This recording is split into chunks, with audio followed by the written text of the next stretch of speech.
Testing mic testing. Hello hello. Light ना बंद कर दूँ? माइक बंद कर।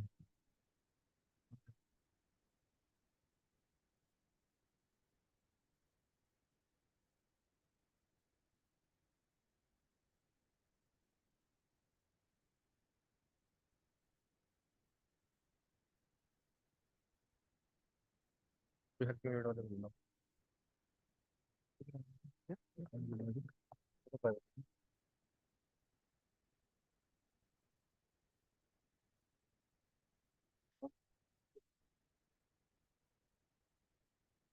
हाइट तो जाएगी नहीं ऊपर चढ़ना।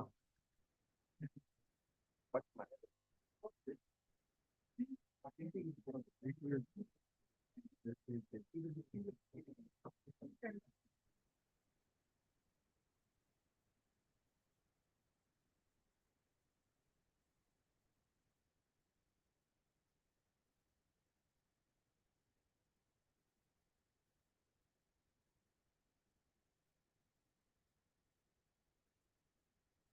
कैमरा रखा है।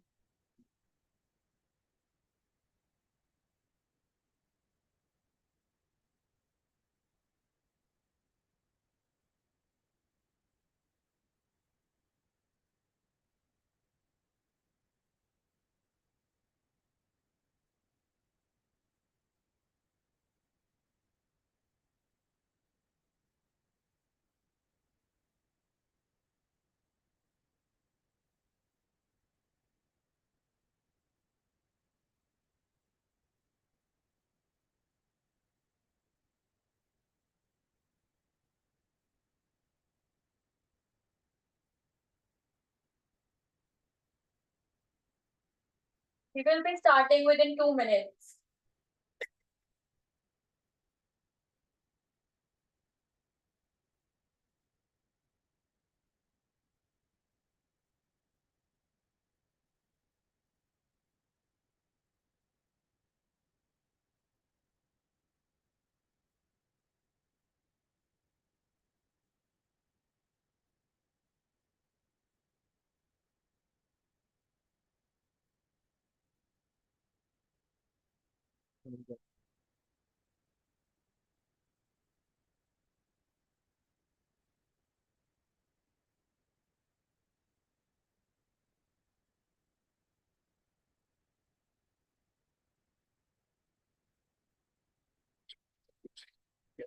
कि मिनिमम लाइफ कितनी बंद हो सकती है इतनी नहीं।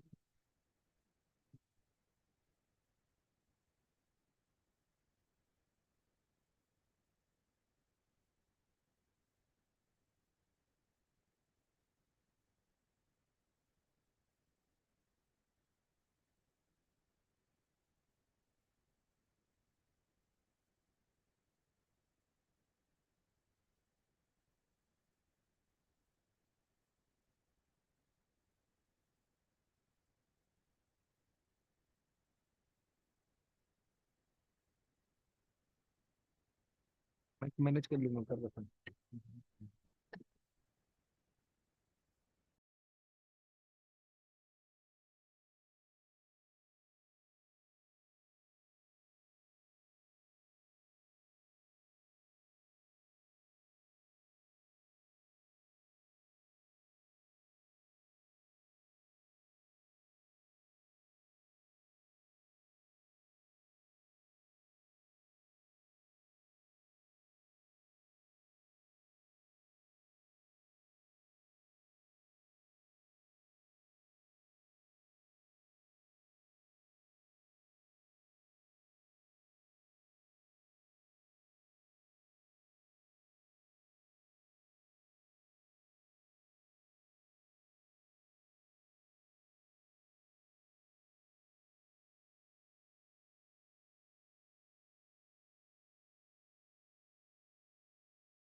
in the Excel sheet. Universal Innovator Leadership Award honor the determined effort and achievements of changemakers who have made their performance and innovative excellence in their respective field. It is very special and unique setup involving international excellence. Awards in various categories. Universal Innovator Leadership Award creates worldwide recognition and reserves its space in society for the winning profiles. As such, it also gives the participants an idea, opportunity to make their work visible to a broader audience. Khyati Chopra, Scientist of the Year. Namita Tiwari, Young Researcher, Mathematics. S. Suganya Bharti, Research Achievement Management.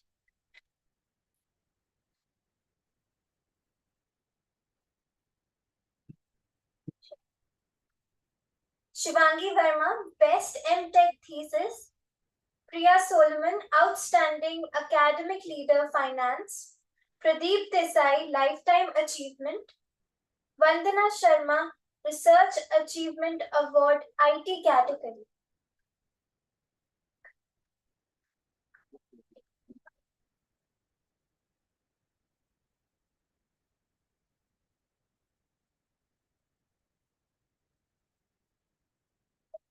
Write you on the page.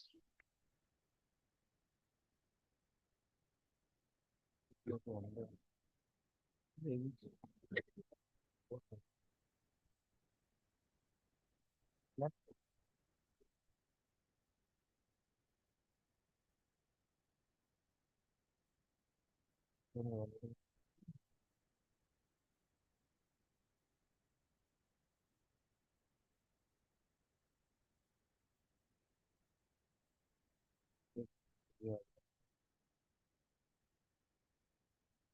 Please continue the presentation.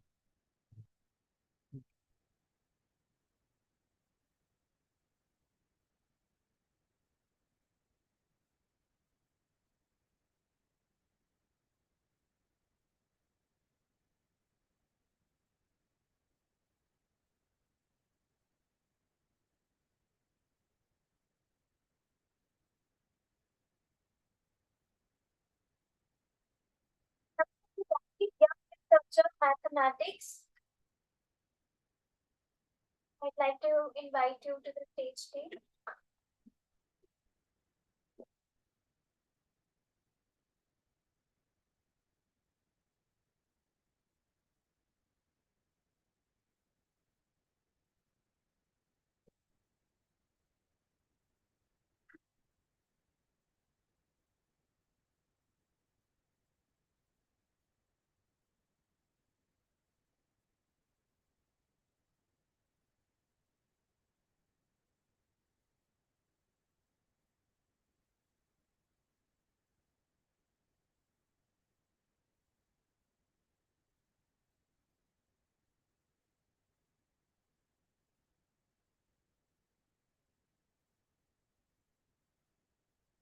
Ravens Porwal, Academic Professional Computer Application category.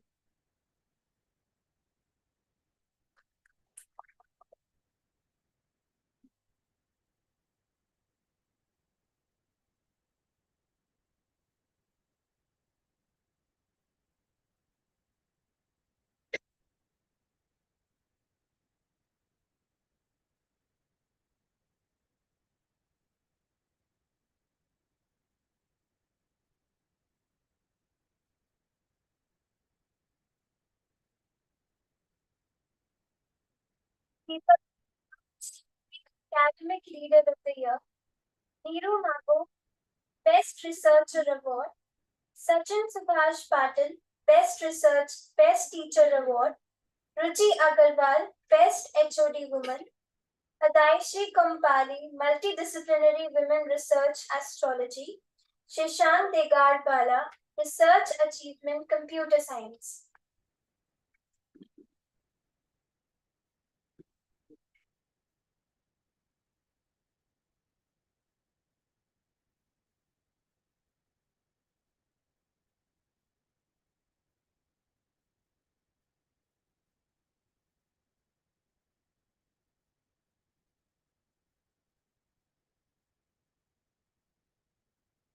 Raj Pillai, Women Women Womenavta Award, Sharon Zafar Student Membership Award, Individual. I'd like to invite you to the stage, ma'am.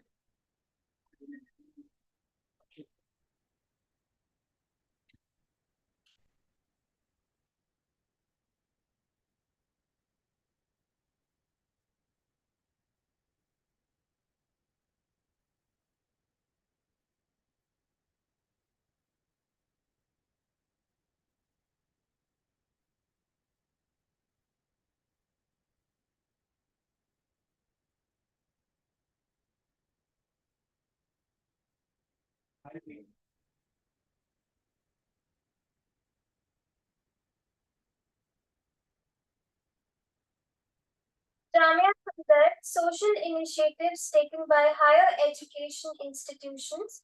Nidhi Verma, Best Researcher in Psychology.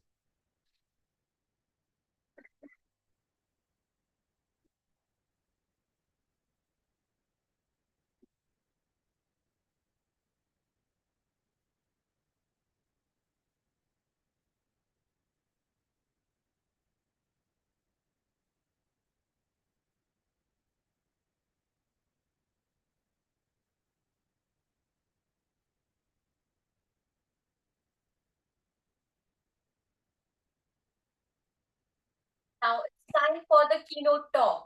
Our first keynote speaker is Professor Bal Virde, London Metropolitan University, UK. Professor Bal Virde is Director of the Center of Communication Technology Research Group. Professor Bal Virde graduated with a BSc Honours in Communication Engineering.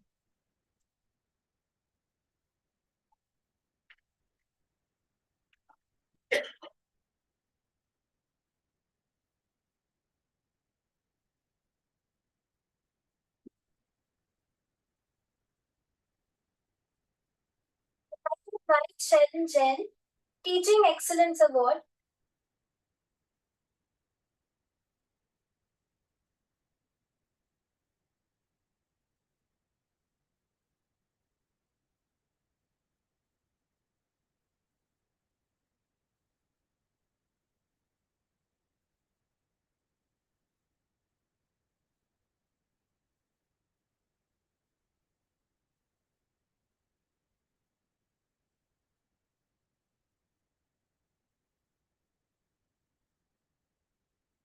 Sorry for interrupting you.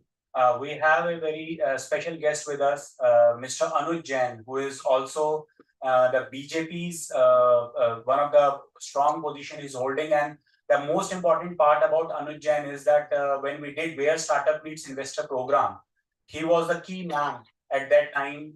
He is an investor. He also represents the MSME and is a very key figure as far as the industry is concerned. So as he's on our platform, so I welcome him and would like to invite and facilitate him. Anand sir, please come on the stage and do the honors. Thank you so much.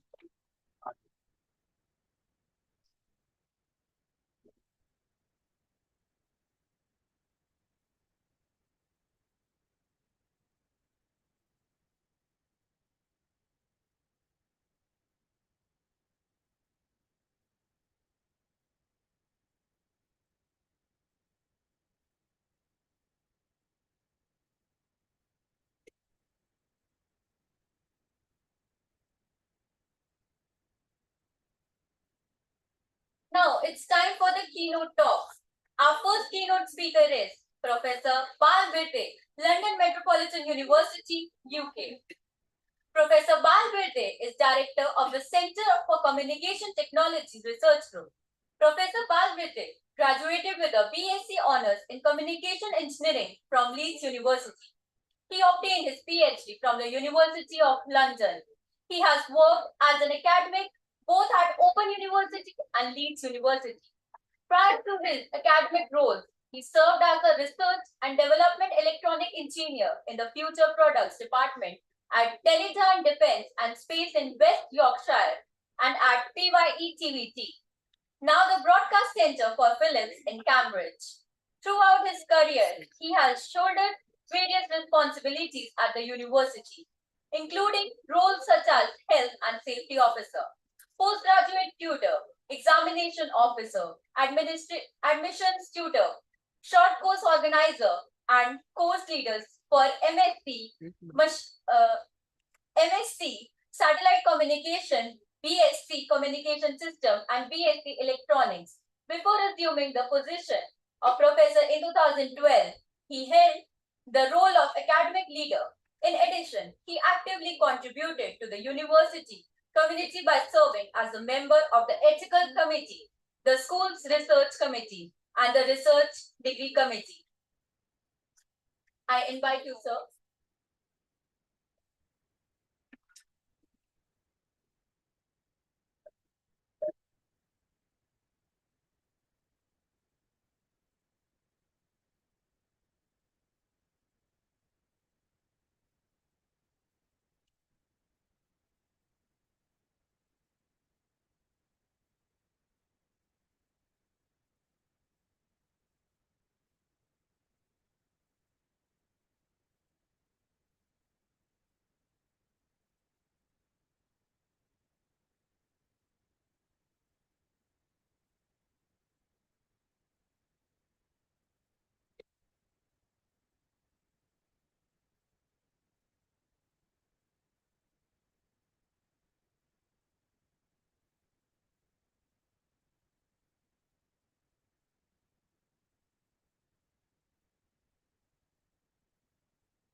Good afternoon, everyone.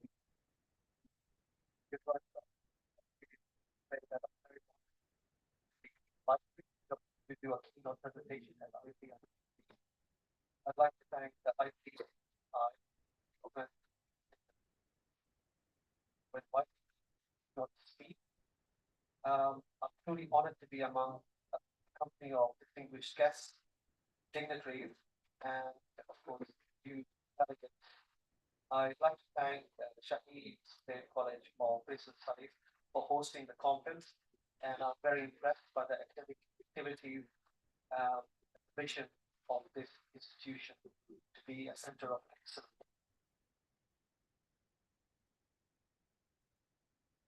Professor Ratnabali talked about the Stone Age when the stone was the pinnacle of technology. I'd say this era is an era of sand age. And you might be thinking, what do I mean by the sand age?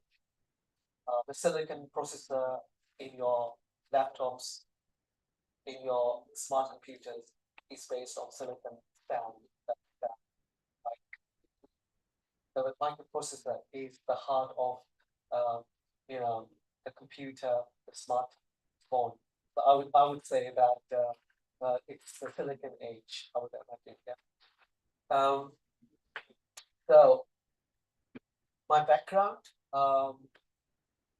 originally I used to work in industry. I worked for Teledyne, Space and Defense, and I used to develop guidance systems for missiles and also wireless communications. And I also worked in industry for Philips in Cambridge, developing the wireless systems before I went into academia. I joined University of North London, which combined with Guildhall University in 2012 to become London Metropolitan University. That is where I am at the moment. And I've worked for various other institutions in the UK. So my presentation is on 6G mobile wireless communications, vision, roadmap, technologies, and research. You will see that there's a lot of research. I'm just going to give you some background on this area, and you will see that there is a lot of research being or needs to be done in this area. My presentation will have a little bit of technical jargon in it. But I'll try to use as little jargon as possible. So, without further ado, what exactly is 6G? Well, 6G is the sixth generation of mobile communications technology. It does not exist at the moment, but research and development has started. There is a big competition between USA Europe, China, Japan, Korea. The question is, who will be the first to develop the technology to win the big prize? You may be asking, what's the big prize? Well, there's several things. Firstly, technology leadership. Secondly, economic growth. What do I mean by economic growth? I mean creation of jobs, increased revenue, right? Thirdly, innovation ecosystem. By that I mean a strong research and innovation culture.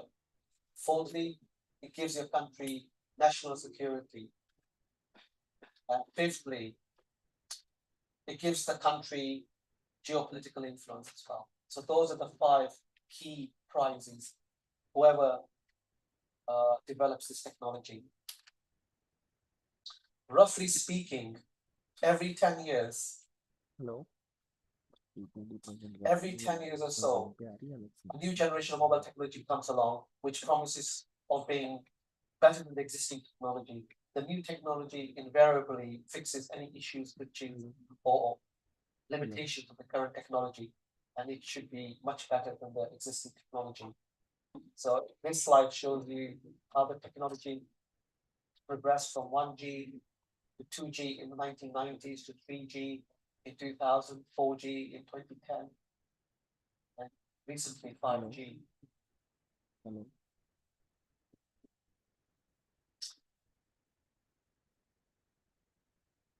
Okay, let's have a look at the evolution of the mobile technology. Some of you here today may not be aware that the original system used to be analog in nature, and we could only make voice calls. 1G systems evolved into 2G communications technology, and then 2G allowed us to transmit SMS messages. From 2G, there was 3G, and 3G was broadband technology. It enabled us to access the web on the go. We could access emails, multimedia apps, and social media. The next iteration in the evolution of wireless technology was 4G. This technology significantly increased data rates with reduced latency. What I mean by latency delay, 4G allowed us to stream in real-time videos, allowed us to play games, and make high-quality video calls. The innovation of the smartphone was a real game changer. And this was thanks to Steve Jobs, who was responsible for this innovation. As you know, smartphones enable us to browse the web, stream videos, and share photos. All this can be done on the go. Ever since the advent of smartphones, the mobile traffic has doubled each year. And the exceptional growth in data traffic seems to be unceasing.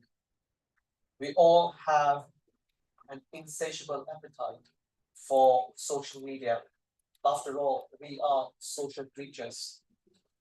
If you look at statistical data, you will see that the average mobile users is downloading a whopping 1 terabyte of data in 2020.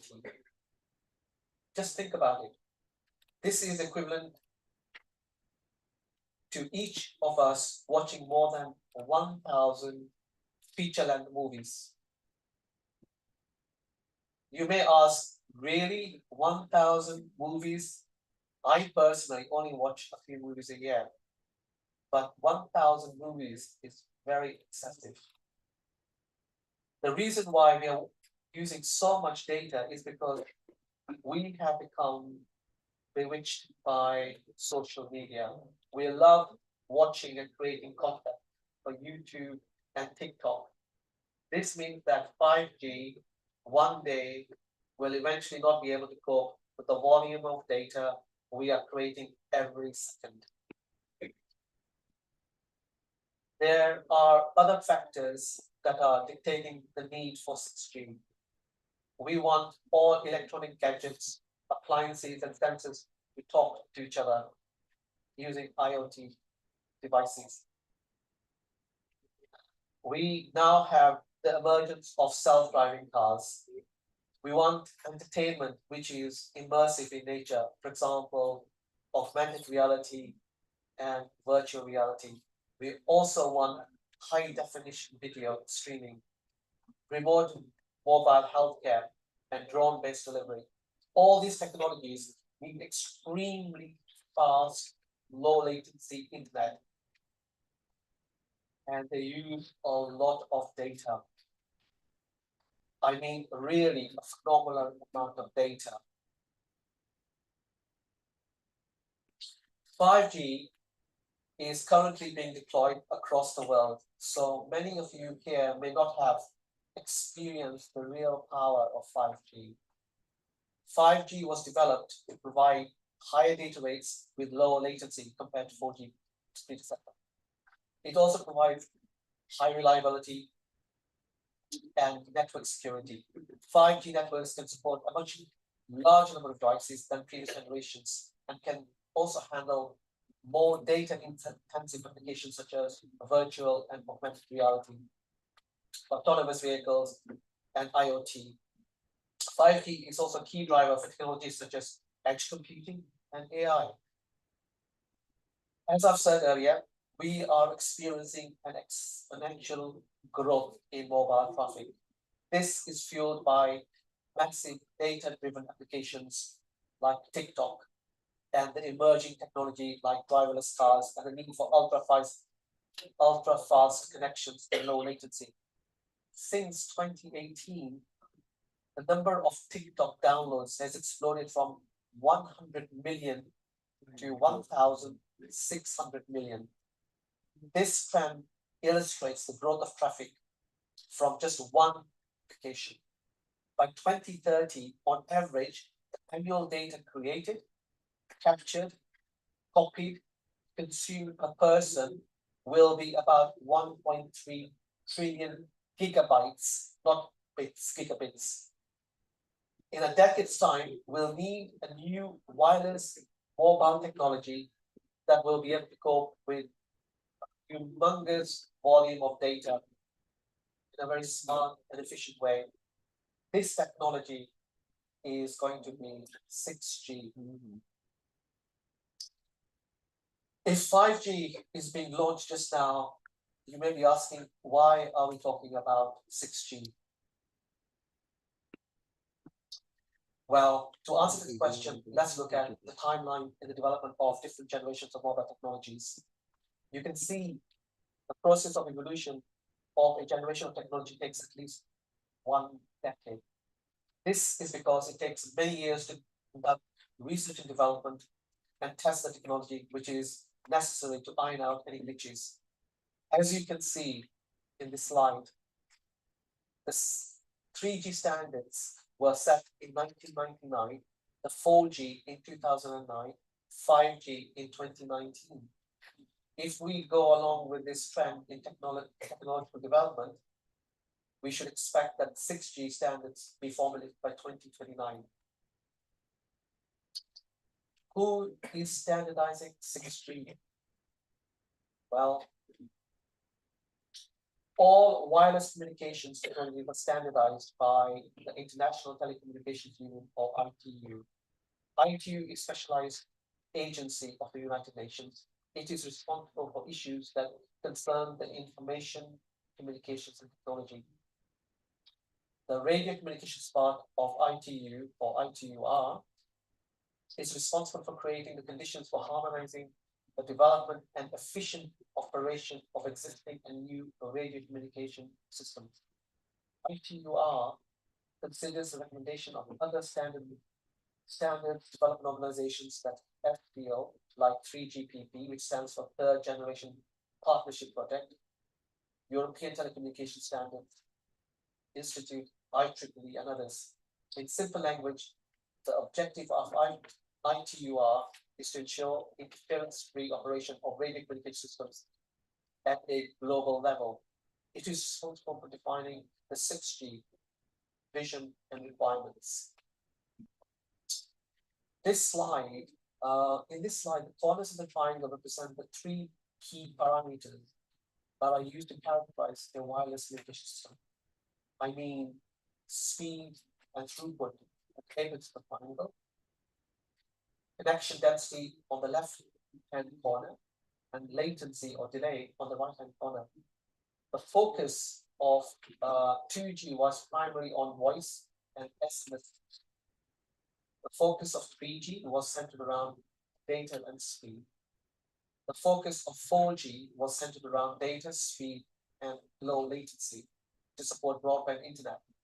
5G, in addition to achieving even faster data speeds and reduced latency, the emphasis was put on enhancing communication density, machine-to-machine communication, and the Internet of Things.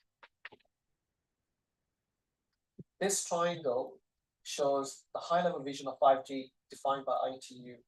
One focus of 5G was on improving the overall user experience of wireless technology by enhancing mobile broadband, represented here by EMBB, and fixed wireless access, or FWA.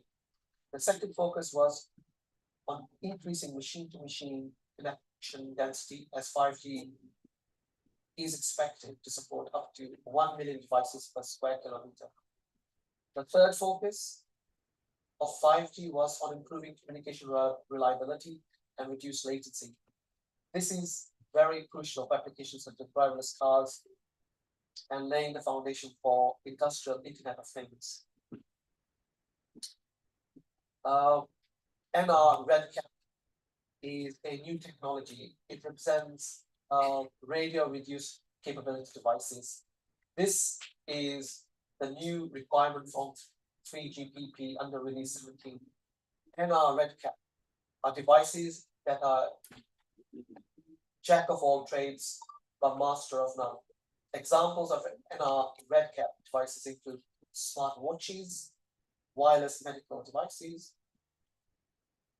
augmented reality or virtual reality goggles, industrial wireless sensors, and video surveillance. This slide shows a spider diagram of 5G technologies. You can see the focus of enhancing mobile broadband, that's EMBB, which is shown in the pink line, is to achieve the highest possible data rate. EMBB does not care about the cost or the life of the battery. Ultra reliable low latency communication, that's URLLC, which is shown in the green line, is focused on achieving high reliability with low latency. The two IoT technologies shown in the blue lines focus on long battery life, low cost, and improved coverage. NR RedCap, the black line, is equally focused on all the requirements, but this is only partial. This slide shows Samsung 6G Vision. In Samsung 6G Vision, machine installed in various infrastructures, construction machineries, and factory equipment will be connected to each other by means of wireless communications. This includes vehicles, robots, drones, home appliances, digital displays, and smart connected. Haptic and tactile communication will also become prominent. Also, according to Samsung, AI will be key there in efficiently using wireless infrastructure resourcing. Okay, the use of augmented reality or AR is gaining momentum, as you know. In AR, as you know, virtual information and objects are overlaid on the real world. This technology is finding application in various fields. Engineers and surgeons, for instance, can benefit from immersive AR training where you can simulate complex scenarios. This hands-on approach allows us to refine our skills and enhance our decision-making process in a controlled environment. Moreover, the entertainment industry has embraced AR to create a captivating and interactive gaming experience. In this clip,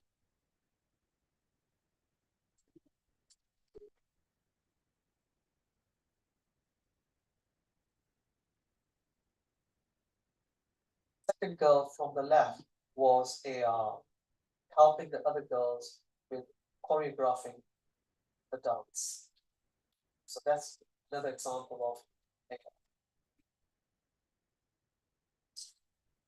MR, which stands for mixed reality, allows the physical and virtual worlds to create an immersive experience that goes beyond the traditional technologies can offer.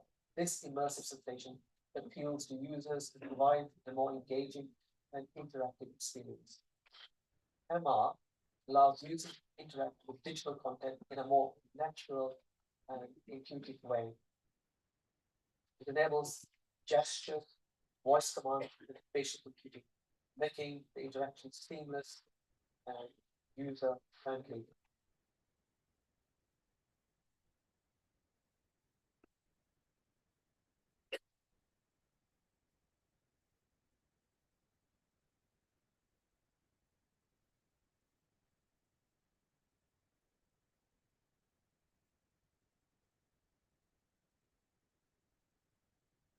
This clip shows you mixed reality.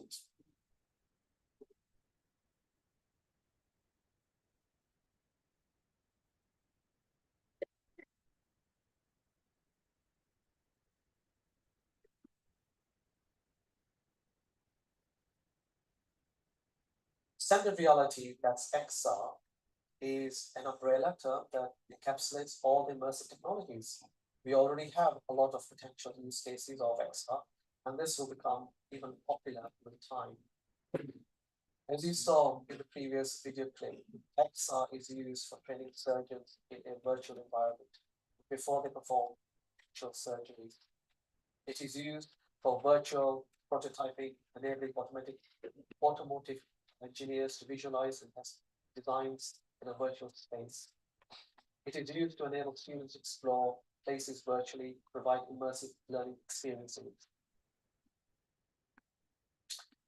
XR is a technology still in its infancy. With 6G, it will have a great impact on everyone and everything, from transforming how children learn and play to help people with disabilities and everything in between. XR is one of the areas my research team is developing for the blind and visually impaired people. Generating holograms requires a lot of bandwidth. This is because unlike traditional 2D images or video, holograms need to represent depth, perspective, and a multiple viewing angles. Some applications will require real-time rendering, especially in dynamic environments like AR. Research at various universities around the world are currently carrying out ways to generate holograms in real time using AI. Examples include MIT in the USA, or using new methods called tensor holography. Hopefully, 6G will be able to bring this technology to reality. This will help one day to have this cool technology.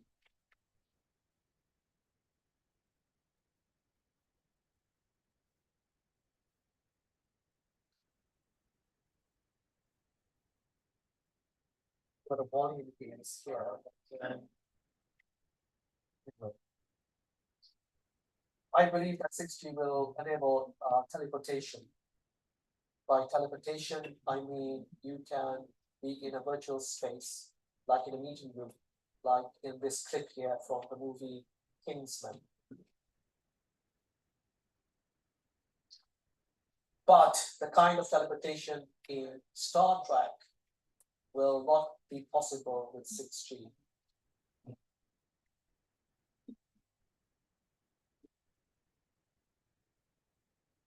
Okay, so we won't be able to teleport each other. Okay. This slide shows you the timeline between, the timeline taken to develop the previous wireless communication technologies. Sometimes new technologies are not quite ready when we want them to be. To give an example, one of the candidate technologies for 3G was orthogonal frequency division multiplexers, or OFDMA. However, this technology did not make it to 3G because the chipset and the computing power at that time was not powerful enough to handle this technology. As a result, 3G had to do with inferior technology that was wide gone that was called Wideband Code Division Multiplexed Access, or WCDMA. Eventually, OFDMA was adopted as part of 4G, which was 10 years later, when the chipsets were powerful enough to handle this technology.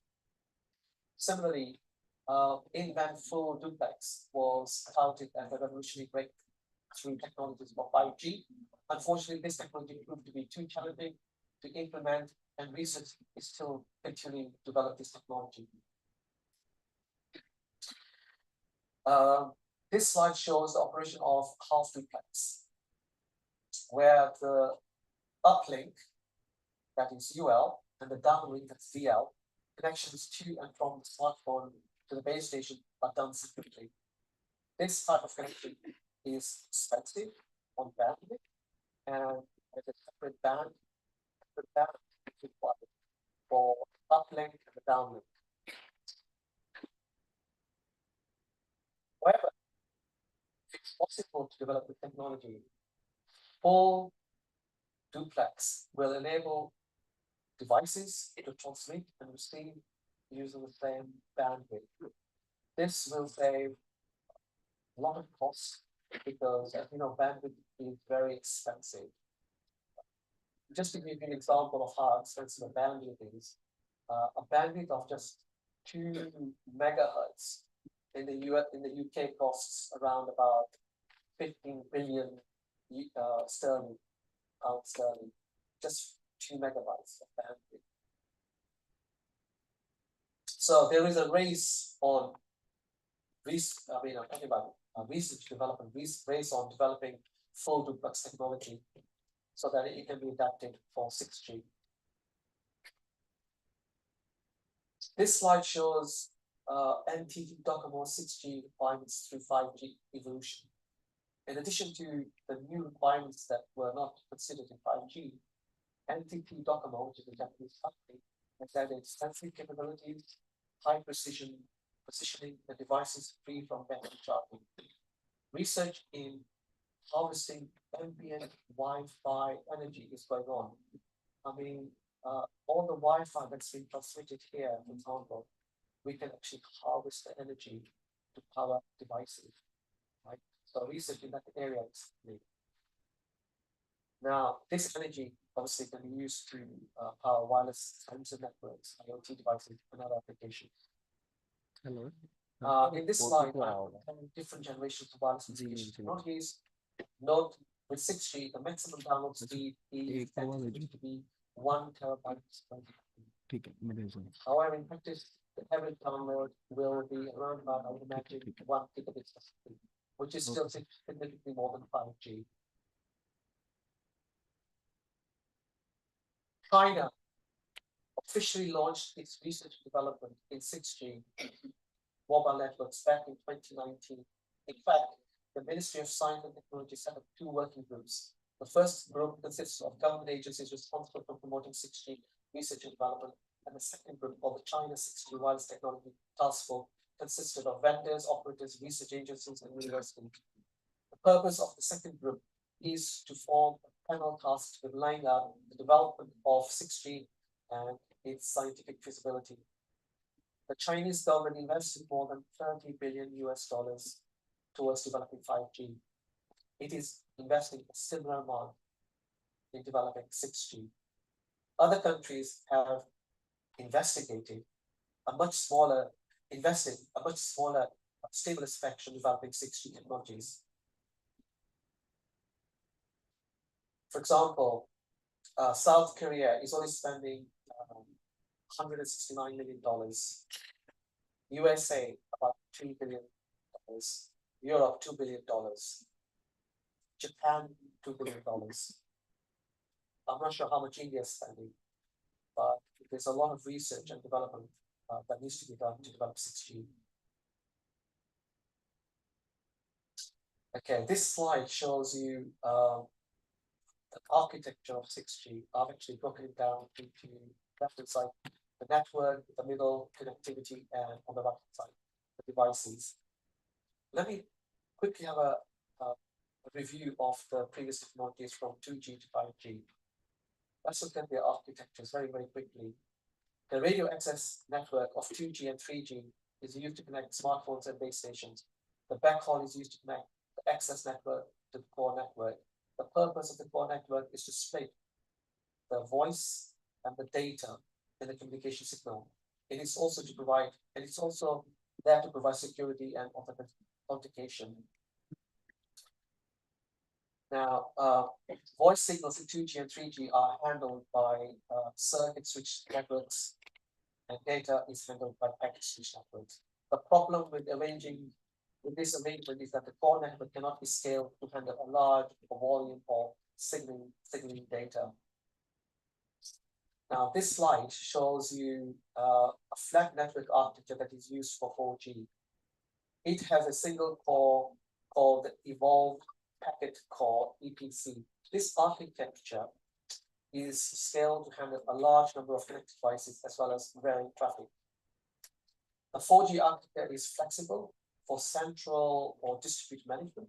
The weakness with the central management is that the user data, which is received at the base station, is sent to a remote processing center, and the data is then sent back to a server close to the recipient.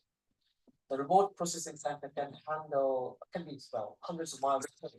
It introduces a lot of delay, which is not really good. The central architecture is unsuitable for real-time applications. For example, where you're monitoring machinery and processes. Yeah, because it's not fast enough to respond and give feedback.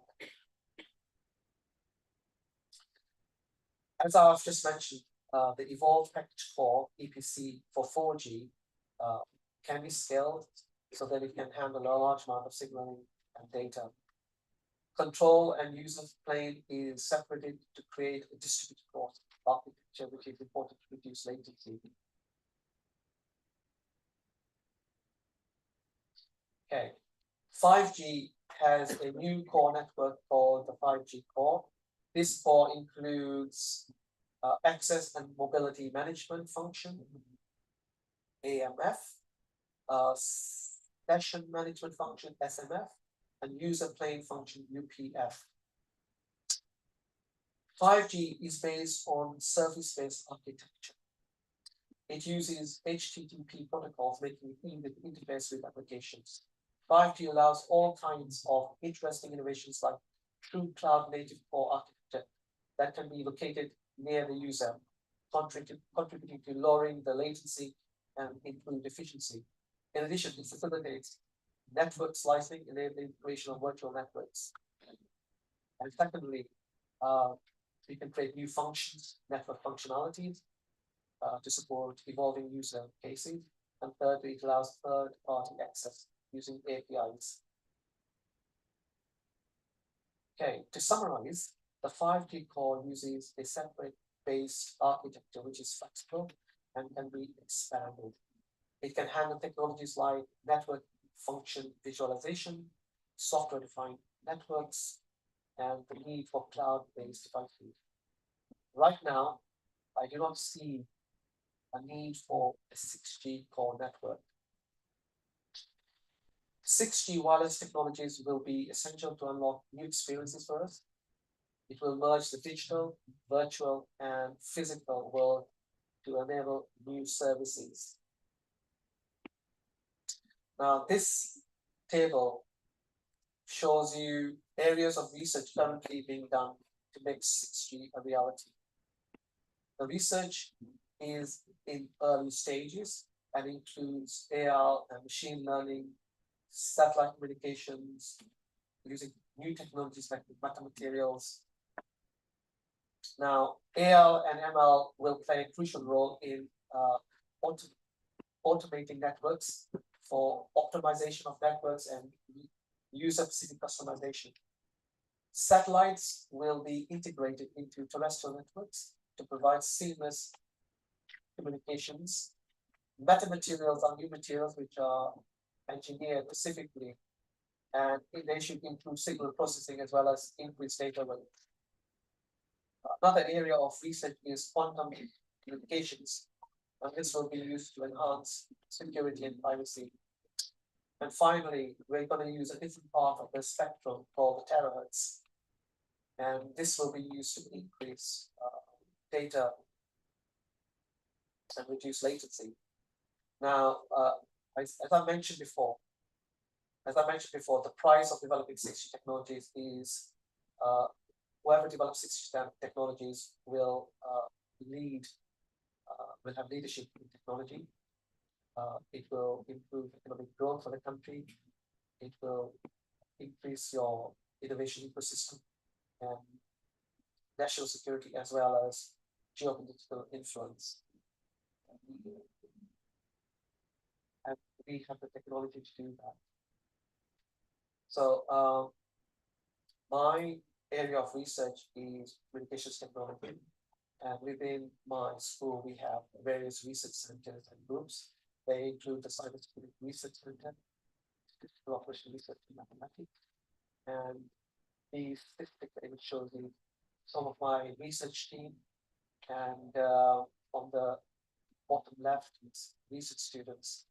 And we're working on different areas of research, including wireless communications, computer networks, communication, biomedical devices, medical devices, system technology, as well as robotics.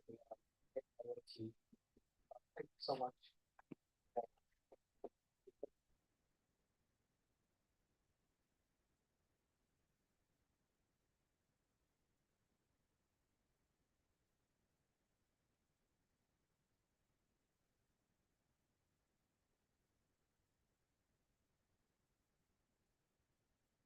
Now it's time for the second keynote talk. Professor Vivek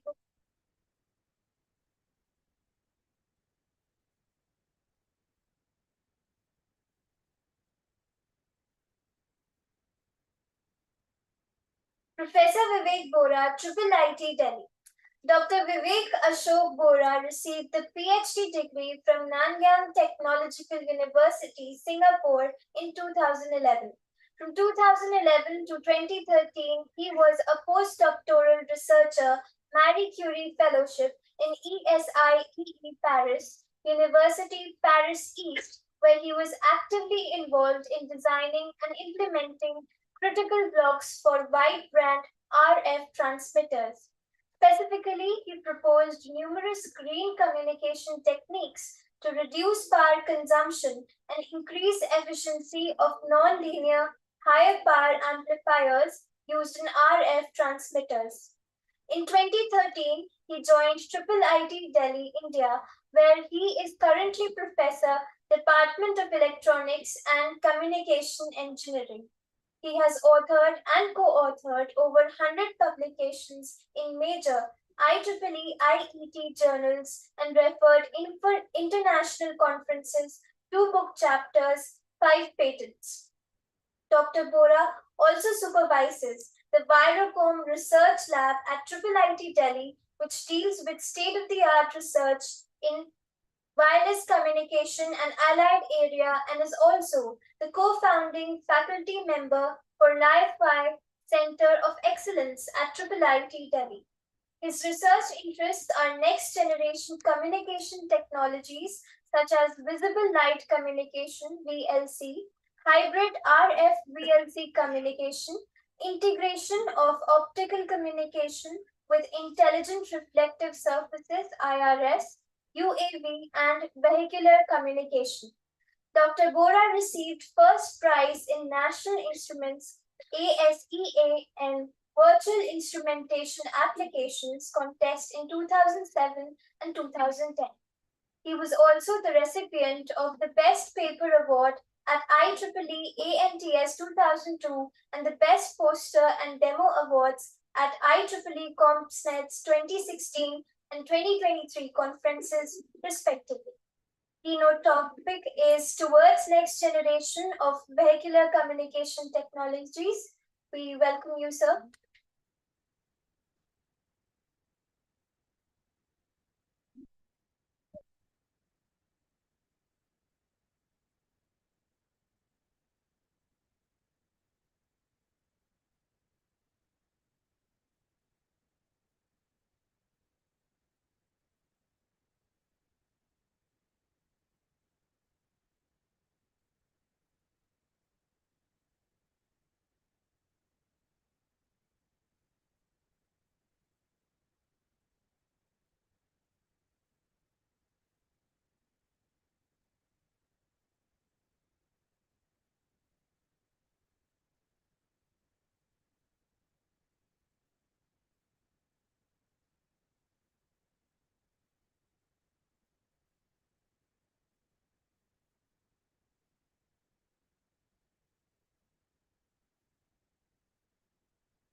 Uh, Good afternoon to all. I'm Professor Vivek Ashok, and thanks to Dr. Ashish for inviting me for the keynote talk. And thanks to the State College of Business Studies for hosting such a wonderful conference. So, as introduced, I'm Professor Vivek. I am from IIIT Delhi, and I'm also a chair of IEEE Communications at Delhi chapter. And I'm also let me start again. So I am Professor Vivek Bohra from IIIT Delhi. I am also a chair for IEEE Communication Society Delhi chapter, and I'm also the TIH Foundation faculty fellow from IIT Bombay. So my talk is basically thanks to Professor Verde. He's already covered the standards part of it, so maybe I will skip the standards part of it. I will go to the crux of the talk, the vehicular communication talk. So that outline is something like this. So this is the introduction to. I think the latency is very small. Okay. So introduction to wireless silver standard that have already been covered by Professor Verde, so I will not go into details of it. And then I will move to vehicular communication, current vehicular communication standards, followed by vehicular visible light communication. RIS, as Professor Verde mentioned, is one of the things that we are looking forward in 6G. So briefly covered what is reflective intelligent surfaces, then fiber wireless based V2I networks, and followed by conclusion. Just a brief introduction. So as I mentioned, I'm also leading a Wiracom research group in IIIT Delhi. We have around 10 plus PhD students. Right now it's 15, I guess. And I've been working with Professor Anand Srivastava. Now he has moved as a BC for NSUT. So both of us were in the same group, and we have a lot of collaborated papers as well. And we also have this Center of Excellence on LIFA that is completely being funded by European Union, and partly by a lot of hardware and everything by Ministry of Electronics and Information Technology, as well as various grants from DST. And we are also hosting a lot of dignitaries from India and abroad towards this LIFA Center of Excellence. And if you want to visit sometime IIIT Delhi, please feel free to visit this Center of Excellence in LIFA as well. So as I mentioned, this is Center of Excellence. Again, Professor Anand Srivastava and me and Dr. Gaurav Ghatak from IIT Delhi are part of it. And we have been working on Li-Fi for now sort of ages. We were the first one in India to demonstrate sort of with startup Valmini that we can actually do some sort of gigabits per second transmission using Li-Fi devices. So this is what brief introduction about me, my lab, and about the research centers, whatever we are hosting in IIIT Delhi. And apart from that, I'm also offering 2 NPTEL courses. And the first one is the Fundamentals of Wireless Communication. The good part is both the courses are in Hindi. And so if you see a lot of materials are available in English, but I've taken this effort to offer both the courses in Hindi. First is Fundamental of Wireless Communication that is offered during the monsoon semester. Again, it's completely online, free of cost from SWAYAM NPTEL portal for Ministry of MHRD. Second is the Advanced Topics in Wireless Communication. Again, this is also in Hindi. And this registration has just now started, and we already have around 3,500 plus enrollments from the students across India. So this is a brief overview of sort of my teaching, history and research history.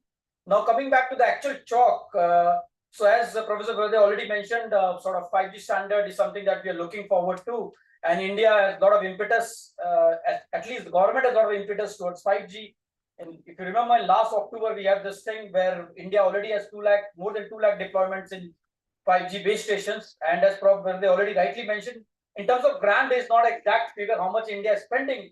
But in terms of initiatives, I can say that we are doing lots and lots of it. So IIIT Delhi is also one of the institutions which got this 5G labs. I think there was an announcement during Mobile India Congress where 100 institutions were given the 5G labs hardware, and IIIT Delhi is one of them. And as you can see, the evolution of 5G and Wi-Fi is sort of similar. And every mobile phone, if you're using, either you connect internet either through 5G or 4G or through Wi-Fi. These are 2 basics commercially available means to connect to the internet. Apart from that, the Ethernet and all these things, I'm just talking about in terms of wireless, either it's going to be Wi-Fi or it's going to be cellular. And as 5G and beyond 5G networks, again, I will not go into details of it. This is the growth. 5G was more toward 3 main verticals: enhanced mobile broadband, ultra reliable low latency communication, and massive machine type communication. Then 6G maybe include AI, ML, RIS, immersive communication, teleportation, holographic beamforming, and all these things as well. Okay.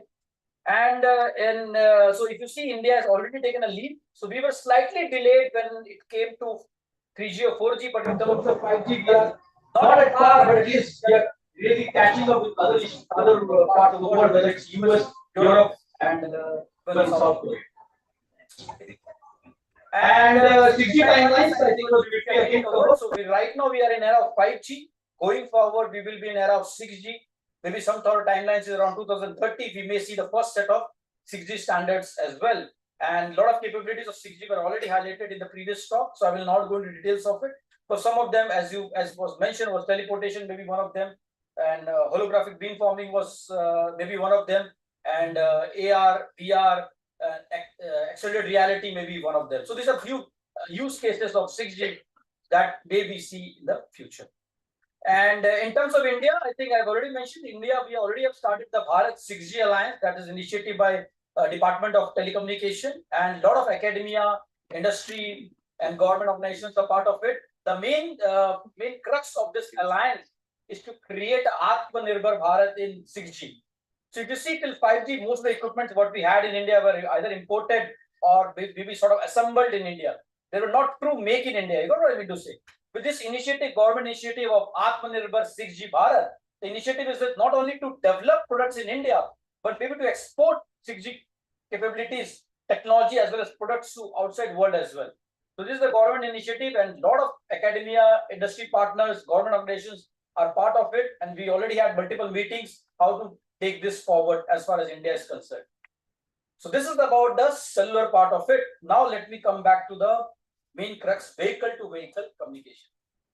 Why vehicle-to-vehicle communication? And if you are a Delhiite or if you live in a metropolitan city, I don't need to motivate you enough why you need V2V, V2I, I2V, V2N, all sorts of means of communication.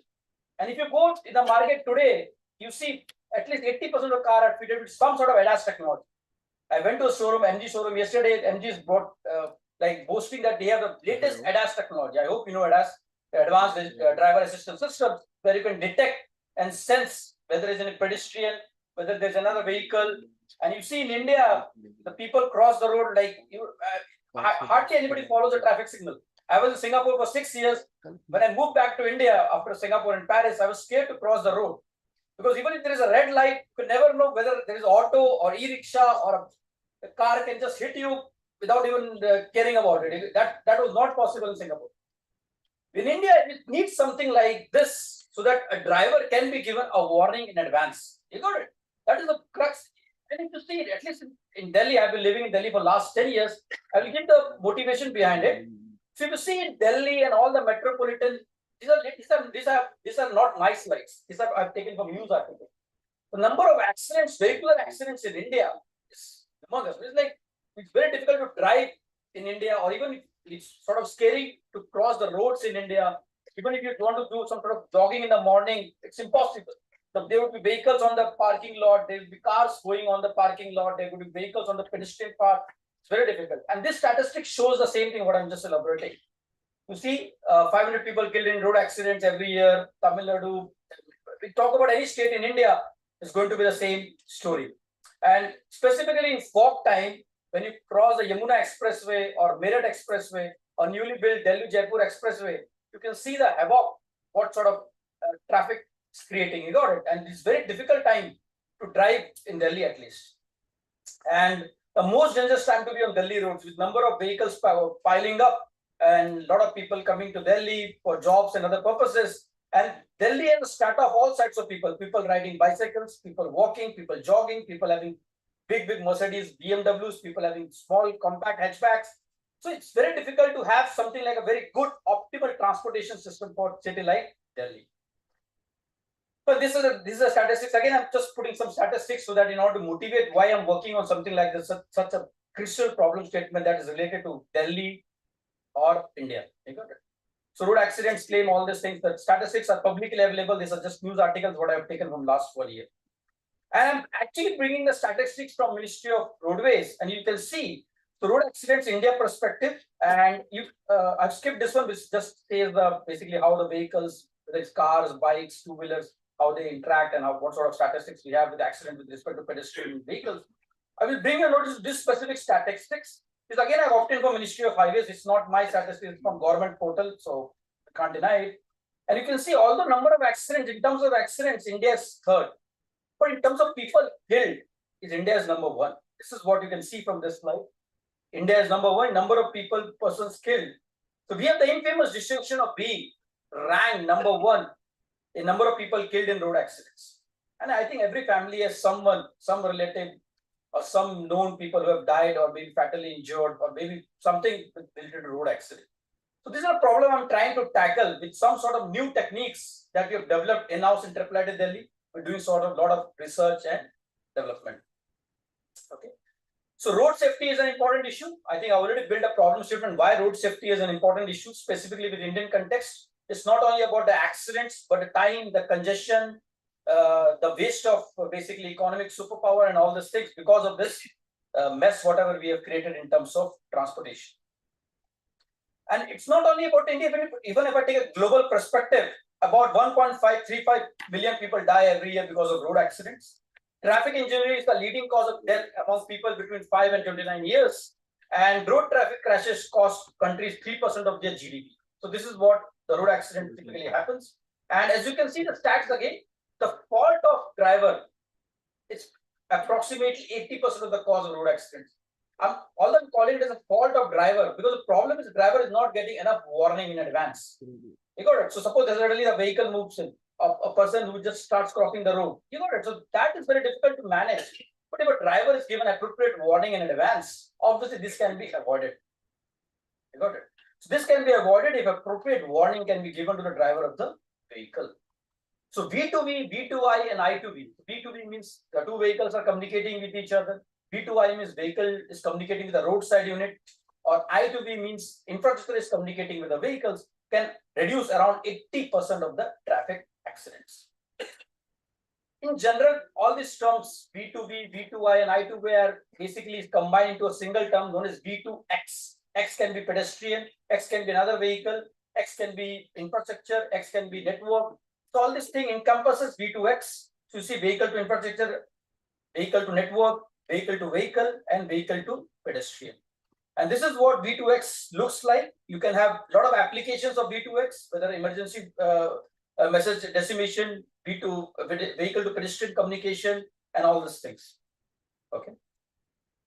So connected vehicle applications, whether that can be broadly categorized into two parts. One is safety, where you are looking only towards the safety applications, how to avoid road accidents, how to avoid basically sort of pedestrian harming and all these things. And non-safety, where we have a lot of infitted car entertainment systems. Nowadays, all the cars have some sort of very good entertainment systems. So these two applications can be broadly categorized. My focus will be purely on the safety applications. So safety applications, again, there are a lot of things. Post-crash warning. Suppose there has crashes happened, how are you going to warn a driver which is behind the vehicle that has crashed? And that typically happens during the fog time. We are not able to see what is happening in the front. Suddenly the vehicle is crashed and you just crash on that same vehicle. You read always that the vehicle piled up in Yamuna Expressway, the vehicle piled up in Mumbai-Pune Express. Can we somehow avoid this thing by giving appropriate warning to the driver? Okay, there is a crash happened in the front. Please drive safely or please slow down or something like that. This is something that we can work on.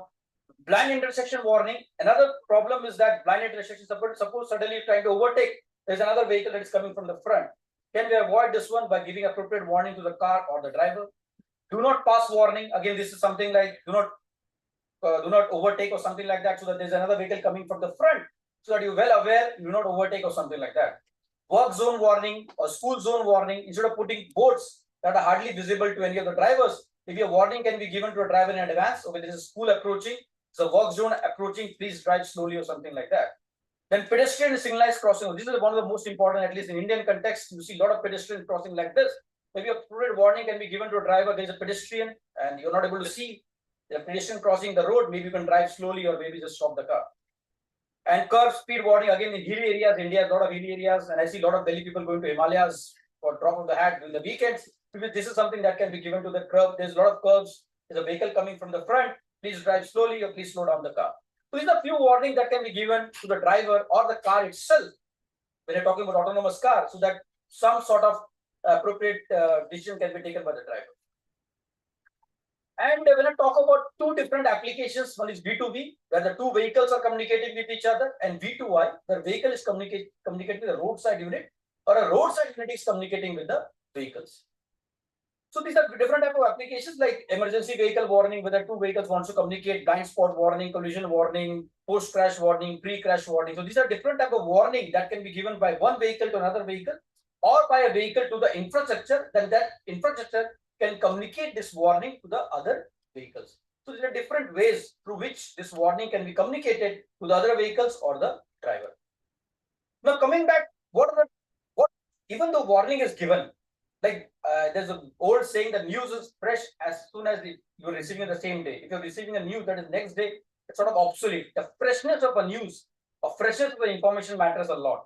Suppose a driver is given a warning after the crash has happened, it's of no use. Am I right? If suppose the crash has already happened, what's the use of that warning given to the driver?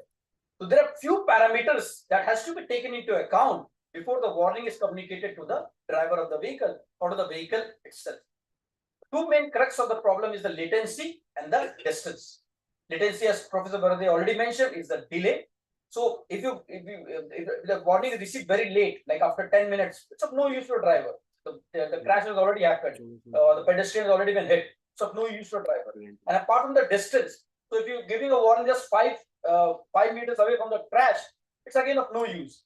So this communication distance and the communication latency is a very, very important problem in a vehicle to vehicle or vehicle to infrastructure scenarios.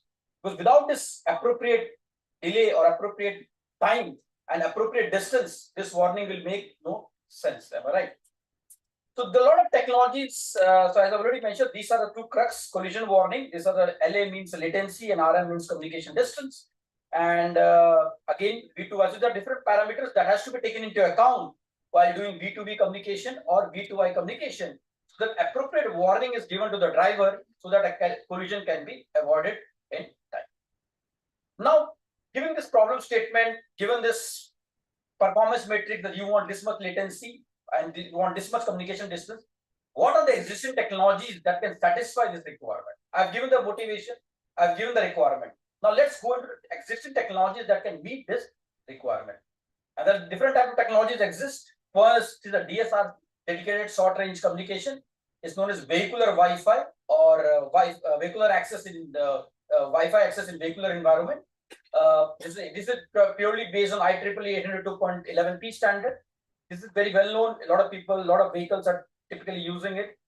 Second is cellular V2X or 5G V2X. This is again another technology that will help you to communicate between the different vehicles.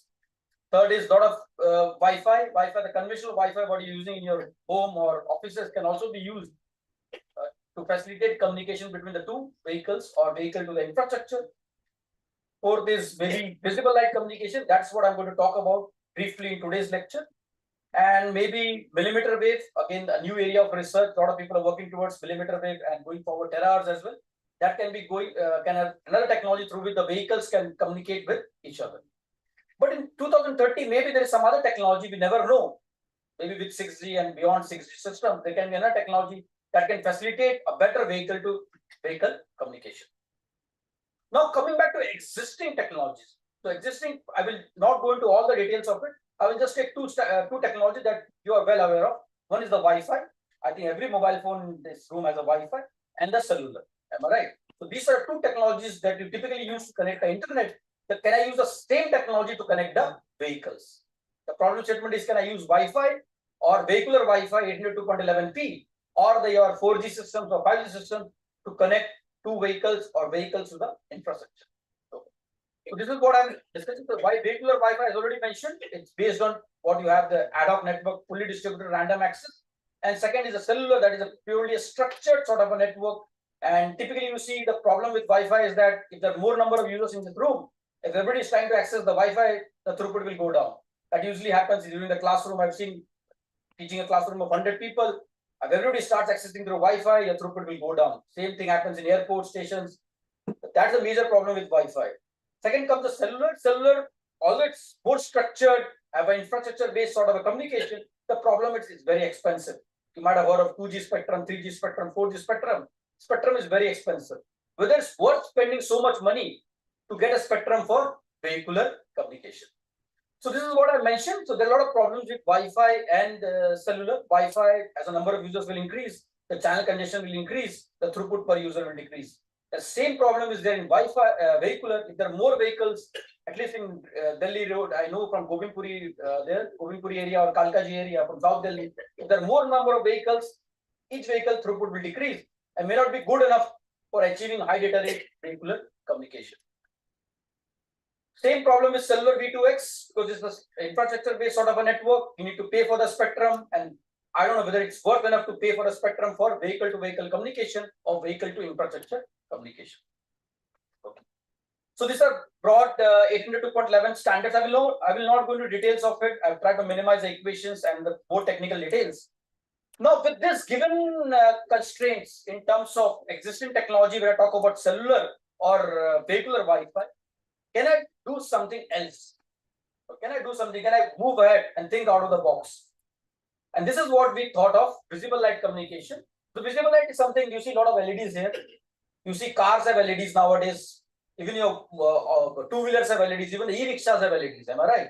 So can the same LEDs, whatever you're using in your cars, two-wheelers, be used as a mode of communication?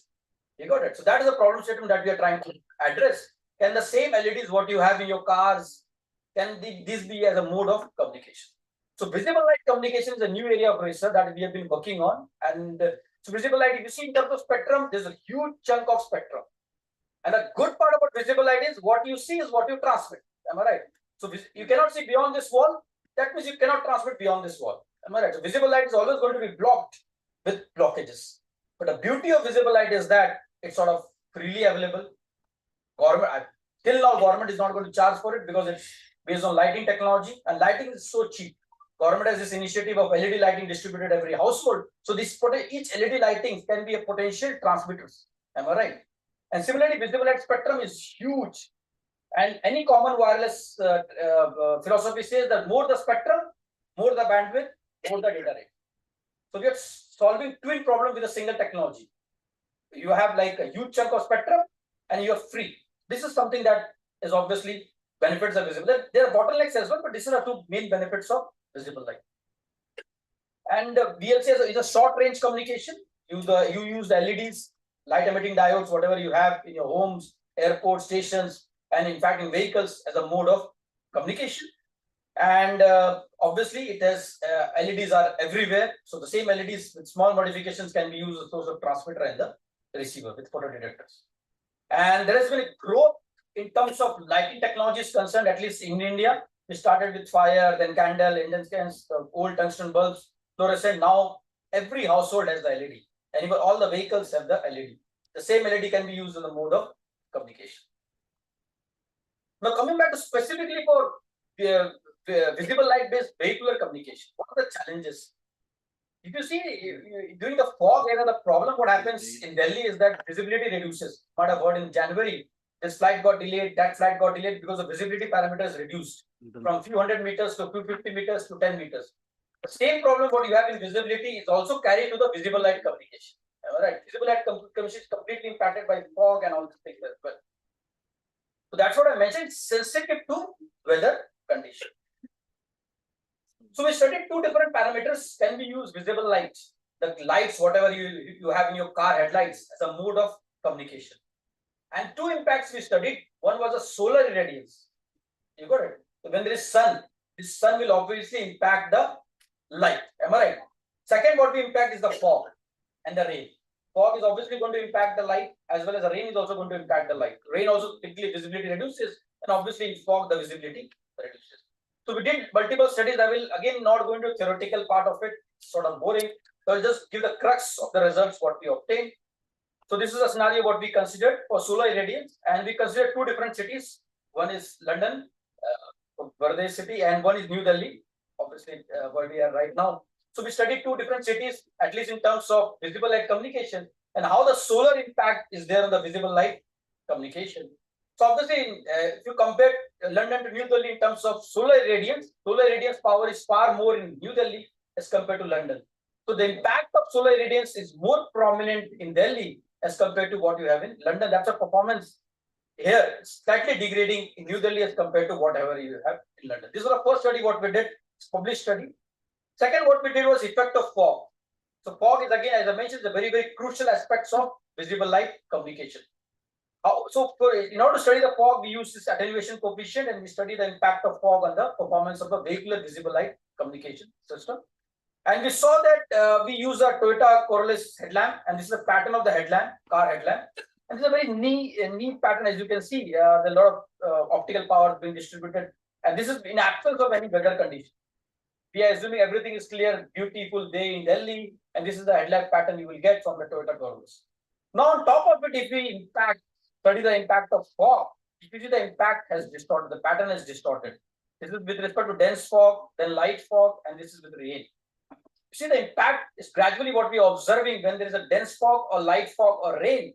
Your optical power is reducing, and the impact on the light is also, so the communication range is also reducing. This is what we studied. We also added the dry snow and wet snow to complete the picture. And this is the results what we got, the pattern results what we got for different environmental conditions on vehicular-based visible light communication. Then what we did was, that is the first part of the study. Then what we said was, what happens if there are other vehicles transmitting at the same time? Because light is something, everybody has a right to transmit the light. Am I right?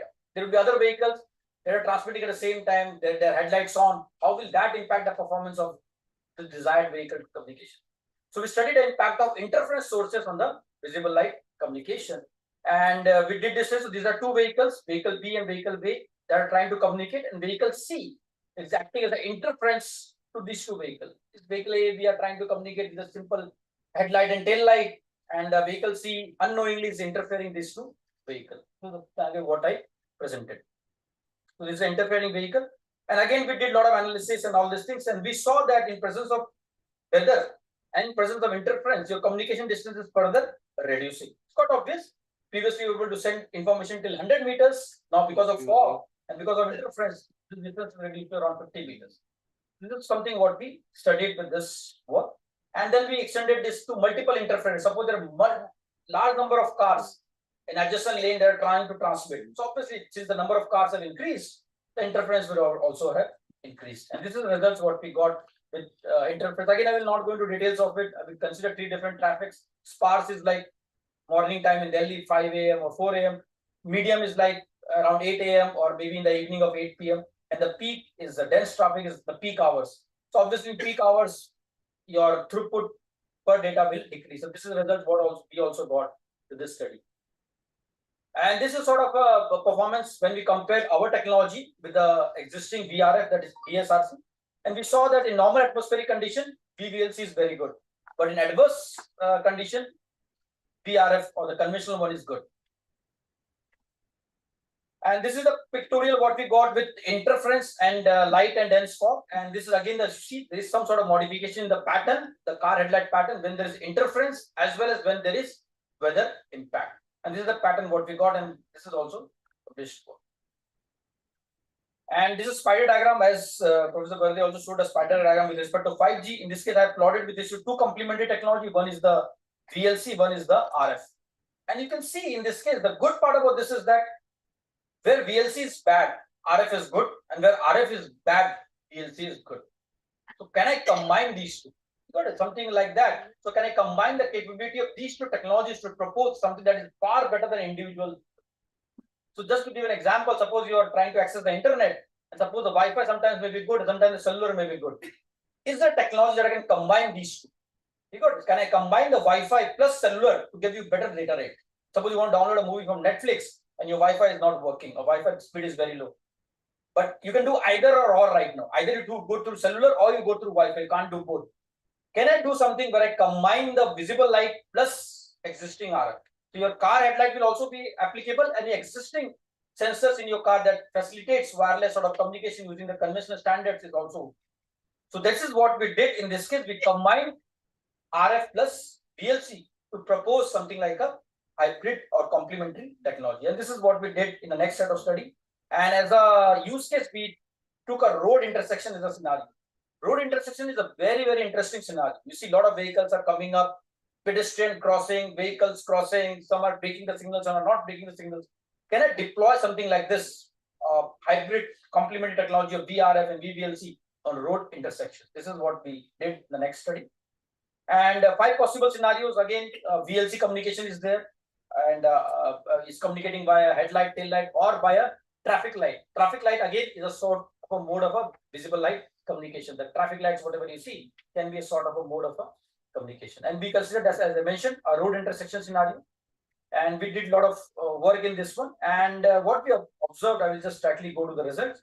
When we're using hybrid VVLC and VRF, is obviously going to perform better than standalone VVLC and standalone VRF. You got it. So sometimes if your VLC is not working, I will go to VRF, the conventional DSRC or cellular.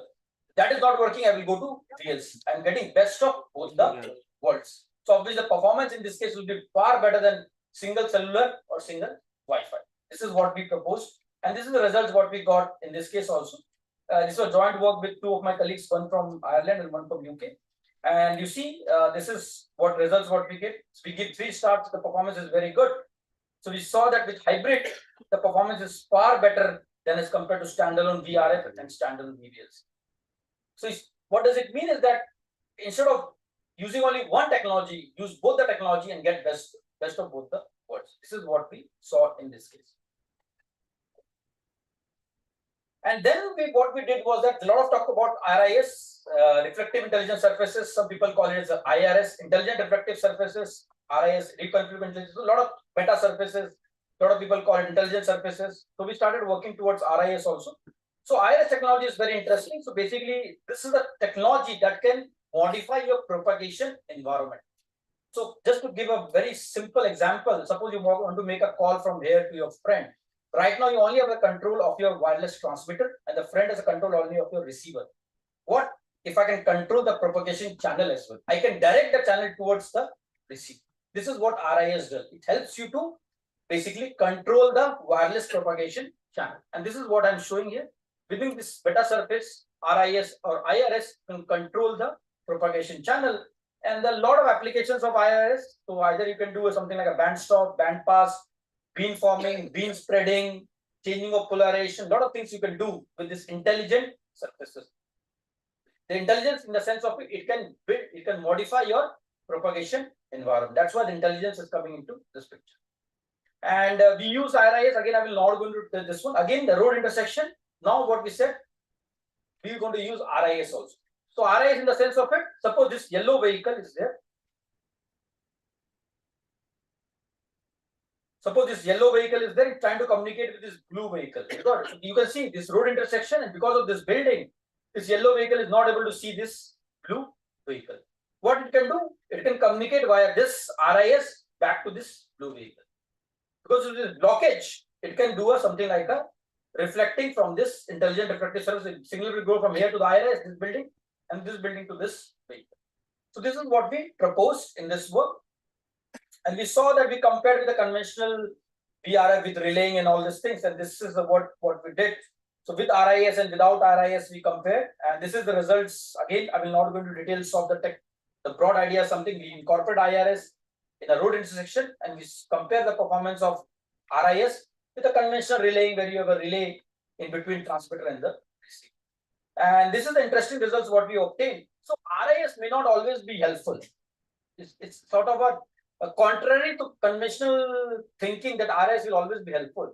IRS will only be helpful after a beyond number of elements. You got it. If the number of elements per IRS is very less, it's of no use of using RIS. You can go with a conventional relaying.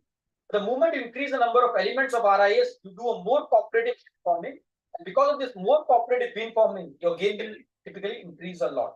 So this is what we observed with this study. So this is what we did in this case. With RIS, obviously performance improves, but you need to have sufficient number of elements in the RIS to improve the performance. And another thing what we did, this is the best paper award. So instead of deploying RIS on the building, we deployed RIS on the road itself. You see, Delhi roads have a lot of speed breakers. Go everywhere in Delhi, a lot of speed breakers will be there. Then we replace some of the speed breakers with IRS. So again, I'm not changing the speed breaker, but changing the properties of the speed breaker. So we'll replace some of the speed breakers with RIS so that the IRS helps you to communicate between a vehicle to the pedestrian or vehicle to another vehicle. So this is the IRS, as you can see. This is the IRS here. There's a vehicle wants to communicate with this vehicle and it can communicate with this IRS. So this is what we proposed, and this received, as I mentioned, the best paper award. Again, I will not go into theoretical understanding of it, but this is the crux. So this vehicle wants to communicate with this vehicle, and there is IRS here. So it will communicate via this IRS and it will communicate via this IRS. the two vehicles can able to communicate. Don't need to install IRS on the buildings and all these things. Just install it on the road itself. That's a technology what we propose in this case. And this is the again complicated. This one we have one PLC, RIS, and everything. This is a sort of a complex structure where we included everything, and we just evaluated the performance of something like this. So apart from this work, we also did something on the lines of optical networks. I will just briefly go through it in interest of time. So we did something like a wavelength allocation between the vehicles, between the central network and the different vehicles. So different vehicles have different communication requirements. It's just like one size doesn't fit all. Some vehicles want a high throughput data. Some vehicles just want a sensory data, some information about collision. Some vehicles want, I want to download a complete movie from the cloud, the vehicle itself. So different vehicles have different QoS or quality of service requirement. Can I proportionally allocate resources to the vehicles depending upon their requirement? So this is what we proposed broadly in this case. And we saw that with applying machine learning sort of a framework where we use the wavelength allocation depending upon the traffic scenarios and all these things, we can optimally allocate the resources to different vehicles. This is what we did in this case for different applications.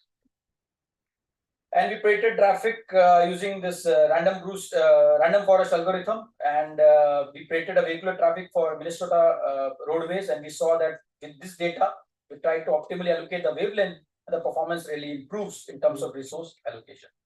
And one work that we're currently doing, and just again summarize it, is a digital twin. I think a lot of people have heard of this work, digital twin, metaverse, and all this thing.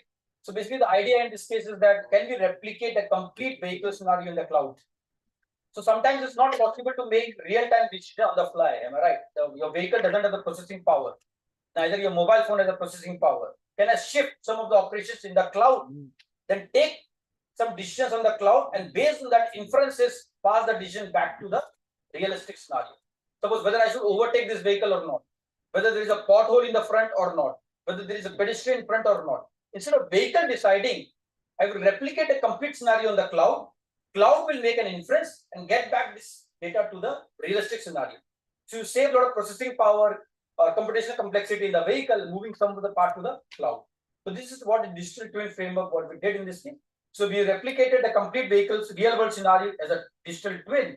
And based on these inferences, we went back to the real world and showed that with this sort of framework, you can really reduce the complexity, really improve the performance, latency performance, or the communication distance performance. And broadly, what we did is this one. So with this sort of framework in the cloud, we replicated this realistic scenario. This is a pothole, as you can see. This is a vehicle that's trying to overtake and all these things. And based on these inferences, we passed back the information. And then based on this information, some realistic decisions were taken on the road. So this is what we did as a part of this work. And future vehicle communications, metaverse, I think everybody knows where we can integrate a lot of things, as Professor Verde also mentioned, maybe some sort of integration between digital world, virtual world, and human world. They got it. Something on that sort of integration may be also applicable to the vehicular world. They got it. So this is something that we are currently working on. And if you wish to be a part of it, please feel free to drop me an email. With that, I will conclude today's talk. And thank you. Thanks a lot. I hope I am on time. Any questions if you want, otherwise I can take it offline as well. Okay. Thank you.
ये connect तो हो नहीं पा रहा है ये अभी क्योंकि देखो I am a villain right now, you know, I am between your food and the third keynote speaker. So you can treat me like that. तो नेचर भी ये चाहता है वो ऑफ हो गया है, स्टूडेंट को भी भूख लग रही है उन्होंने बंद कर दिया है.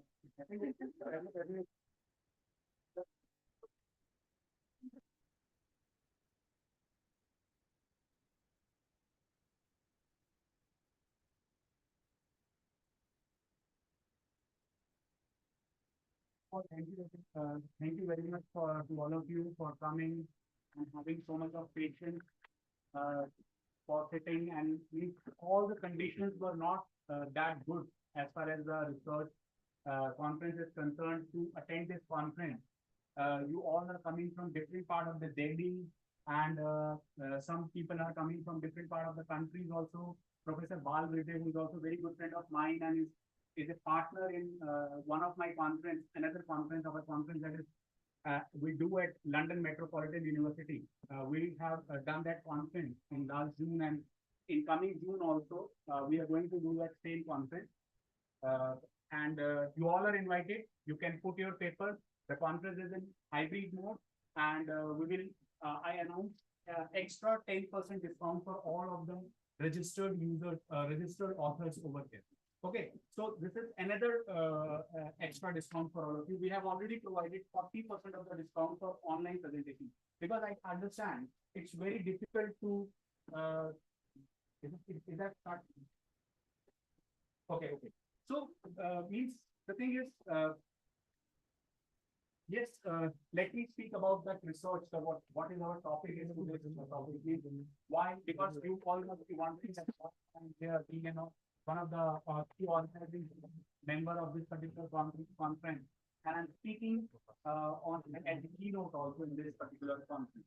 The idea behind was that only simple thing is that post COVID, what has happened is that we are not able to meet physically, isn't it? Everything is going is happening at in online mode.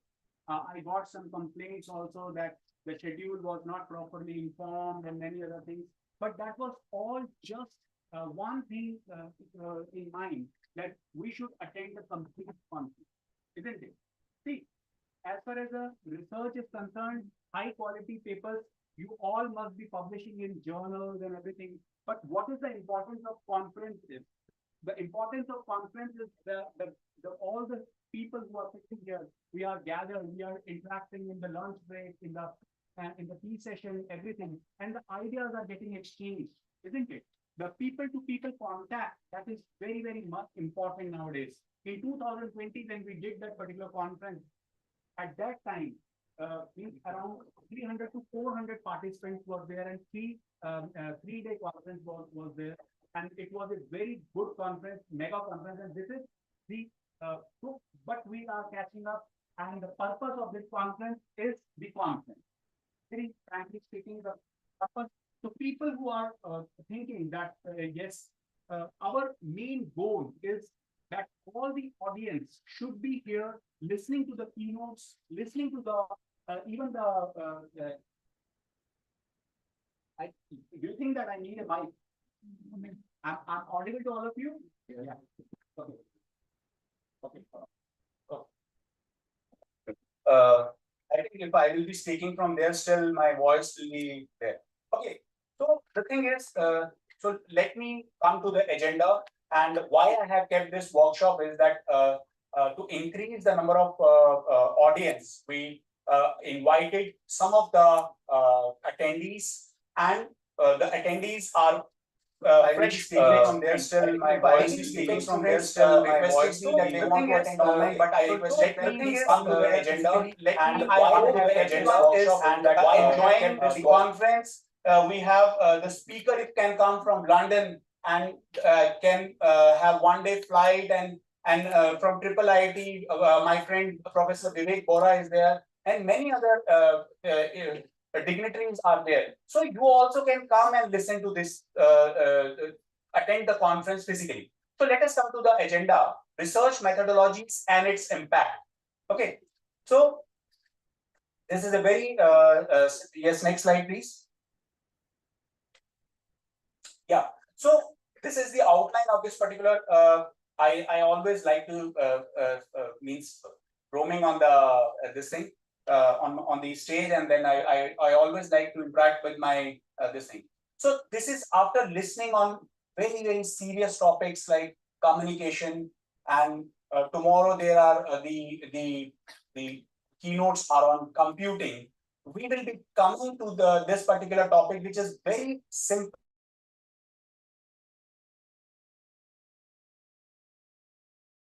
The research. So what do you mean by research? Means research is something, when we talk about research, it's something basically what we are learning something, isn't it?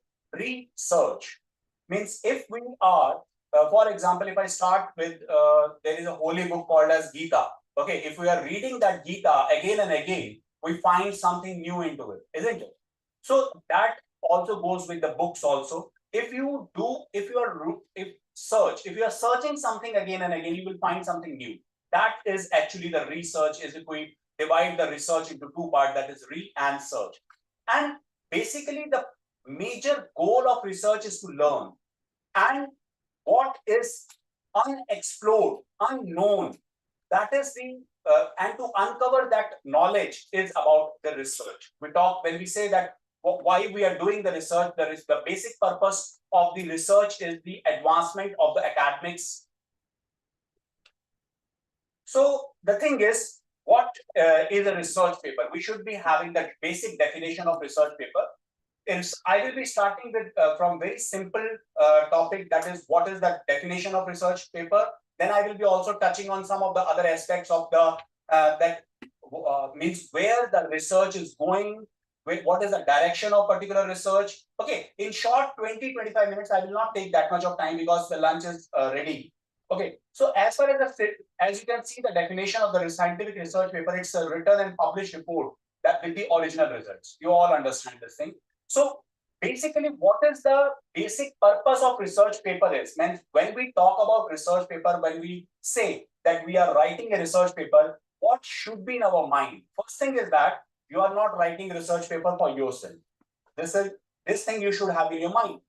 Obviously, you will be getting some of the advantage in your career or something like that. But when you are writing a research paper, you are writing it for the audience or for the readers. So when the reader is reading the research paper, he should be able to access the observation, because your 3 months, 6 months, or 1 year journey you are writing, you are summarizing all the results in 6 page to 20-25 pages of research paper, isn't it? So you should be writing, because research paper writing is an art. Basically, you have to understand that. You should be learning that. And as far as the undergraduate students are concerned, means you must be wondering that why research is important for us. We are just doing our BTech or something like that. So the thing is, basically, when you are writing a research paper, even if you write for example, survey paper, that is not important. That what is the outcome of your research paper is, as far as the undergraduate students are concerned. Important thing is the journey, the kind of journey you will be doing under your able mentor. And mentor is very important. Remember this thing. Selecting a good mentor is very important for you, for all the students, because mentor acts as a catalyst. What is the importance of catalyst is, when we talk about catalyst is something which never get used up in a reaction, and it increases the rate of reaction.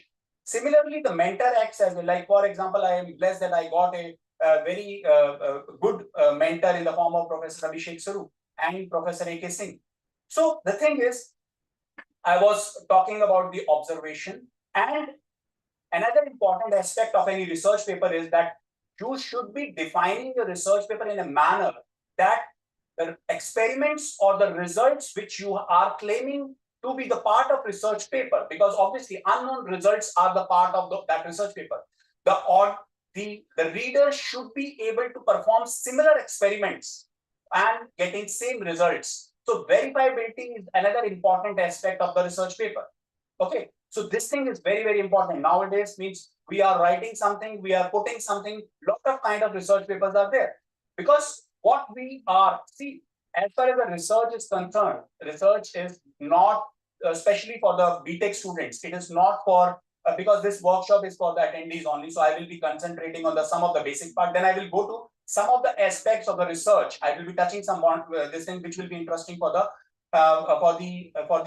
core researchers. So when I say that when I say that the importance, what I was telling you about the research papers, how it is important.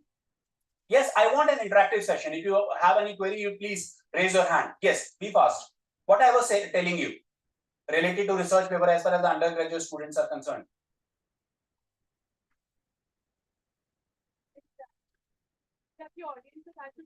Yes, readability or something like that. Okay, see, very fast we can see that why to write research papers. Obviously, it is important that the science should progress. As far as the idea is concerned, I will be giving you a very brief idea about how research is connected with patents, with startups, and obviously the research papers. So when we say that research is something, the fulfilling of the gap. If there is some gap in the knowledge, there we say that the research is happening. When we talk about research, just listen to this concept very carefully, everyone, that when we talk about research is directly related to patents, research is directly related to startup. And we are not only claiming this, we have done this on our ICICC platform in the form of by calling the startup community over here. See, whenever we talk about startups, startup is also something which is a kind of gap is there in the market, isn't it? Again, particular startup. So, if the research is made mandatory for everyone, then only the India can have what we say that the goal of that by reaching 2030 or 2047, whatever the goals are defined, without taking the word research as seriously, it is not possible. So everyone should understand the meaning of research, that how it is related to the startup industry. Let me tell you about the startup industry. For example, why the failure rate of the startup is very high. The reason behind that is they does not understand, they not do the market study of, for example, what are the basics of research are there, that related work, or means we are reading a lot of papers. When we talk about research paper, then research is something very new. And whenever we say that what is a research is something, a new results are coming out of that particular research paper. So how you can claim that these are the new results? Till the time you are not able to understand the exact information which is available in the literature, till 2024, till 2023, how you can be producing the latest research. So having the complete domain knowledge of your area in which you're working is very important as far as the research is concerned. Similarly, the same concept applies to the startup. So obviously the startup community needs that information in a different manner, but the base is same. As far as the patents are concerned, patents is also something which are for the economical purposes, isn't it? Some economics is involved into it. So patents also has a base of research. But when we talk about research, when we say is a research paper, we talk about copyrights, we talk about trademarks, we talk about the corporate secrets like Coca-Cola, that particular salt, isn't it? We talk about startup industry. Whenever we are talking, the basic idea behind that is research. Okay, so that is very important, that now you must be thinking startup is copyright is coming to have the best of the output for that particular research. We are basically registering that idea in a different aspect. It could, if the economics is concerned, then we are going for the patents, isn't it? When if we are writing a research paper or something like that, that information, then research papers are written. Similarly, copyrights are something, design patents are something, isn't it? So these all have the base of research. So why to write the research paper? You all must have read this. So what is the research process? See, whenever we talk about research process, means obviously what is the first thing which comes to your mind should be there is a problem, isn't it? as far as in India is concerned, all the students who are doing their PhD or MTech, they all ask that on what particular topic we should work. This is the biggest question for the students, isn't it? So identifying a problem is the first step, and to see that if that problem has been solved by anyone or not. So that is the simple thing, is to do the literature review, which I was explaining in a correct manner. Another thing is there should be a plan, a kind of hypothesis should be there in your mind that yes, you have a gut feeling, you should have some kind of analytical skills. Yes, the result is there for that particular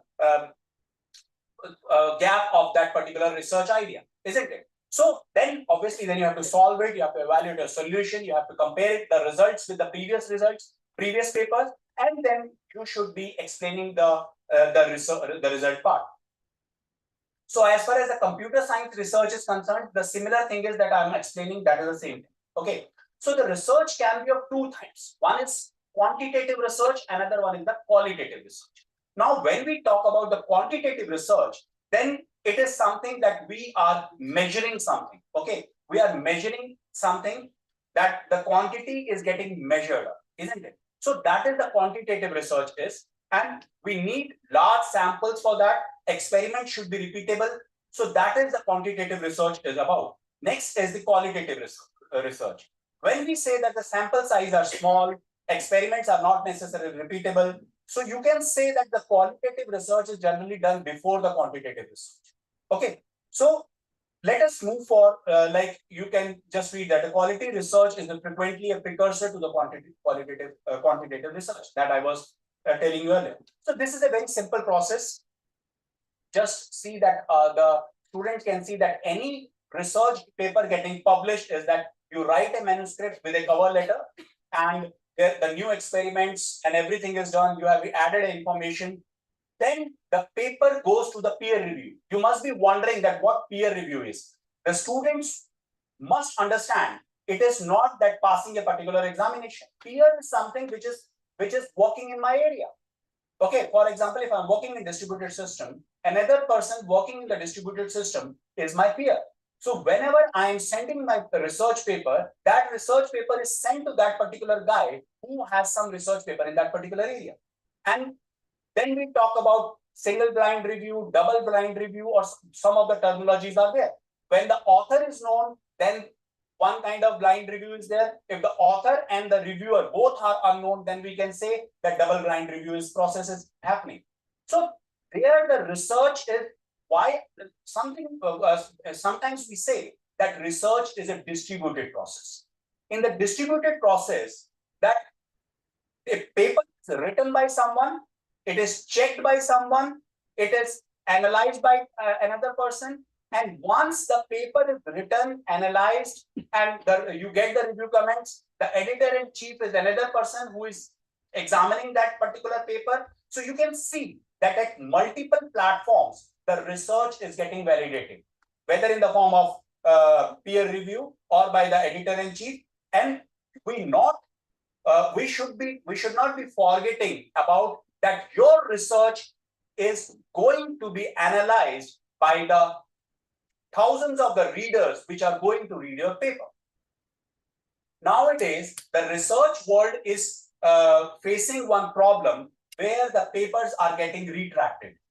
So this is a problem. Okay, so when you are writing huge number of papers, if one or two papers are getting retracted, this is a very critical topic.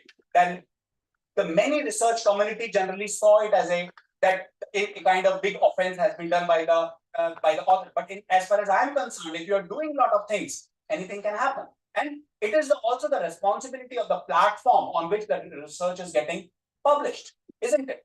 So the process is getting filled up, that then only the non-quality paper is coming into existence. So this is bound to happen. So I will not go into the detail of other things. I was telling you that yes, I will be also touching on some of the areas in which what is happening in current research world. Now, when I was telling you about in my morning session, when I said that the research, we all talk about multidisciplinary research. isn't it? We talk about multidisciplinary research. If we say that, for example, the sir was talking about vehicular ad hoc network. So a vehicle is moving. Vehicle has the mechanical engineer is also there, isn't it? So the communication part has been now part of vehicles, isn't it? We talk about robotics, electrical is there, electronics is there, computer science is there, artificial intelligence is there. Remember this thing, artificial intelligence is a separate branch now. So that's why I'm taking it as a separate branch. So this is basically the multiple disciplines are involved for a single research. Then we say that that is a multidisciplinary research. But nowadays, a new terminology has arrived that is a transdisciplinary research. Now, you must be wondering that how the transdisciplinary research is different from the multidisciplinary research. When we talk about transdisciplinary research, the global research now is moving towards transdisciplinary research. The reason behind that the difference between the transdisciplinary research and the multidisciplinary research is the societal what we can say, the societal impact of the research, it is beyond boundaries. Okay, means when we say that in this particular research, like for example, the vaccine is produced, isn't it? So that is a transdisciplinary research is there into it there. So as you all are sitting here, I want to tell you that you are the ambassador of research, isn't it? You should be doing your research in a very correct manner. If India has to rise, then we should be thinking on the problems. I'm now touching to another aspect. The transdisciplinary research is over. Because the time is less, I will be just touching you some of the key aspects that where the research is important. See, in India, the major research which is happening is incremental research. Okay. What is incremental research? For example, if the complexity of my algorithm which I have produced is order of n, you all must be understanding because you all are computer science students. So if I give another algorithm and the complexity is log of n, so log of n is higher into number or than the order of n or not?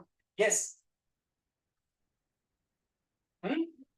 Lower. So obviously the efficiency is better, isn't it? So that is the incremental research. We made some changes in the data structure, the way the program was moving, and we got the better results. But remember one thing, that we need the problems which are actually faced by the human beings. For the human welfare, when we connect the research with the human welfare, that is more important. When we connect the research with the industry which is facing right now, the industry is facing, the industry could be facing a lot of problems. So what is the difference? The Bal is with us, Bal Virde, who is from London Metropolitan University. There is a very common practice in UK or in the Western world that the industry and research are not two different things. Okay, both are sides of two different coins. There, I know a lot of professors from the Western countries who are heading or are part of the industry team in a research manner. So they are working on those projects which are the need of the industry. Industry is directly reaching to the academia, isn't it? Now, the thing is, why the industry is reaching to the academia? The reason behind that is that the academia has that quality people over there. Here, professor is something different, but in UK or something, the professor has a different reputation. Why he has a different reputation or she has a different reputation? The reason behind that is the work behind them. The same thing has to change. The evolution is happening, and very soon India will be transforming into this thing. I asked a question to the UGC chair or AICICC chair, what is being done for this in India? They have no answers. That is a tragedy. Although I'm standing in a government college, but still, that is a big problem. They don't understand that what actually these things is. Now, I will be touching on another aspect of the research. Although this is a Springer-sponsored conference, we are very thankful to Springer, but still, I want to ask some of the questions which every researcher should have at least in their mind. That you are writing a research paper, isn't it? You are writing a research paper. You are writing a research paper. research paper is getting reviewed by a different person who is also another researcher, and all the benefit is going to whom? I will not say anything else. So these are some of the very far-reaching questions, the kind of evolution which should be addressed very soon, isn't it? We are now, the free journals are not available. We are moving to the open access. So open access means, as far as the Western world is concerned, they have their funding or something like that. Like I also have a project, so I can publish my paper in open access. Another important thing I want to tell you is that open access is not that bad. Remember this. We have something in the people who are into the who are on the top of the academics think that open access research papers are bad papers. No, that is not. My maximum reviews. I wrote a paper with Professor Abhishek Suru, and the maximum number of the reviews I got from the censors. It is an open access. Maybe more than 2 lakhs Indian rupees is the fees for that particular paper. So important thing is that we are moving to the open access. Although quite confusing aspects are there, that from where the funding will come to publish the research, isn't it? But I talked about the remuneration and the other things of a researcher. But one more important thing is that not a single Indian publisher is there into the research arena. And Indian government is not bothered about that. We have UGC care of list. Why don't we have something like Scopus, something like Clarivate indexing in India? Huge number of research papers which we are writing, with same research paper, if my friend has written, if I want to read that paper, I need to download it from a paid indexing, isn't it? So these are some of the open-ended questions. But important thing is, the Western world has a legacy. Now, I am asking so many questions. What is the solution for that? The solution is the collaboration, the kind of collaboration we are trying to have with London Met. So they have the legacy, isn't it? So that legacy means they have legacy of 200 years of research. And India has just emerged as far as the research is concerned. And in India also, the kind of difference is there between the research is that the South India is comparatively ahead than us as far as the North India is concerned. And we go into the East, Assam, Kolkata, they are comparatively the good quality researchers are there. Although Delhi has, obviously, Delhi is, I not consider Delhi as someone, a different set of, because it's a cosmopolitan city. So obviously the quality researchers will be here. So these are some of the important points which I want to do. Remember one more thing, that when we are talking about research papers, then there is a problem which the research world is basically facing, is that the tortured phrases. We talk about tortured phrases. Now, what is a tortured phrase is? See, when we say that what is a tortured, see, forget about if I will be going with this thing with the slides, then you will be eating your food at 3 o'clock. I think you not want that. You want or not? No? It means I'm not speaking that well. Should I continue or not? Okay. So the thing is, I was talking about the tortured phrases.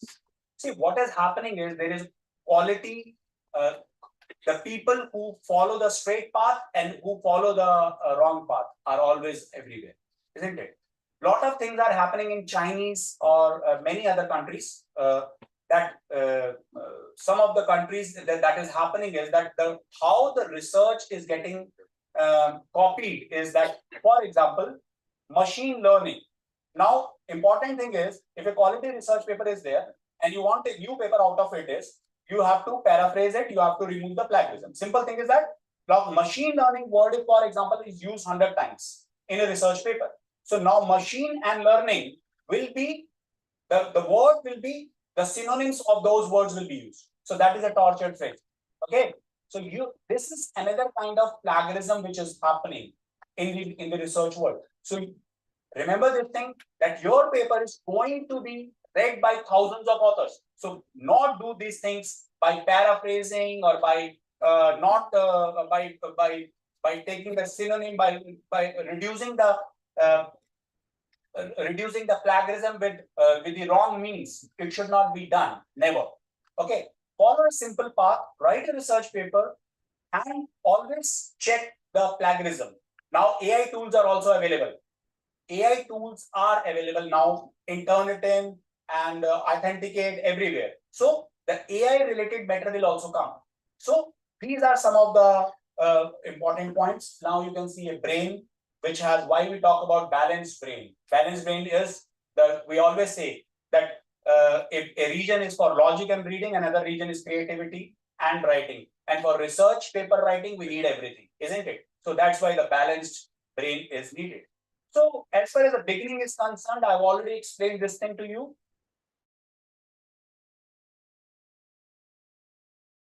Review is more important. Okay, so these things. So why reading and writing are interconnected? So left side is because I've already shown that you in the slide. So what is literature review? Means, for example, if you read 50 papers, you must be wondering that these 50 papers are not going to become part of my paper. No, when you are reading a research, those 50 papers, that some of the research papers could be your citations, could be part of your references, not citation, could be part of your references. Citation is different. Citation is that a paper is there and we're citing it, isn't it? So now next thing is, what are the base?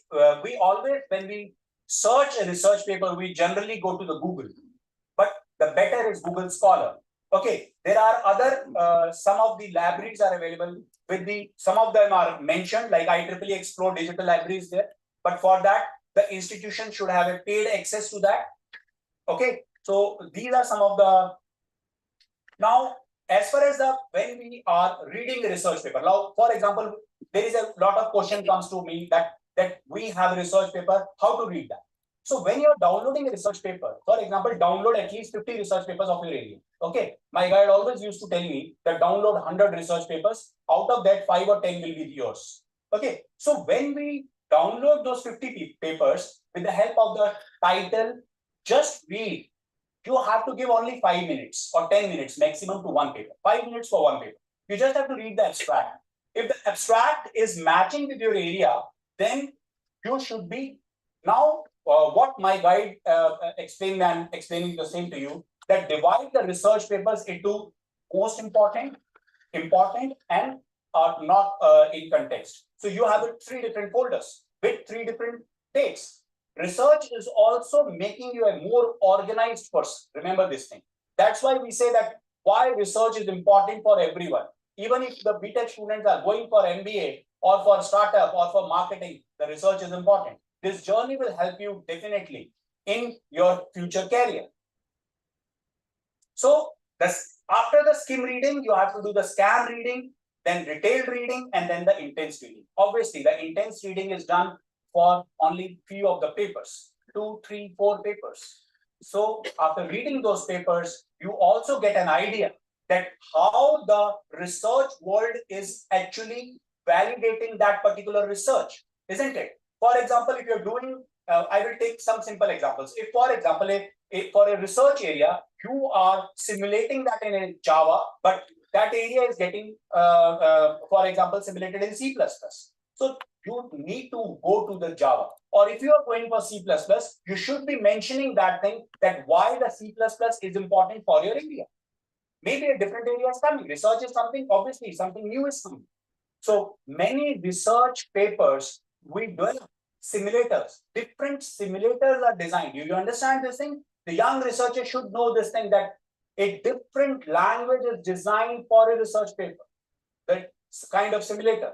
We developed that kind of simulator in my research with my mentor. Okay, so it was near to NS2, but still some of the libraries were included into that.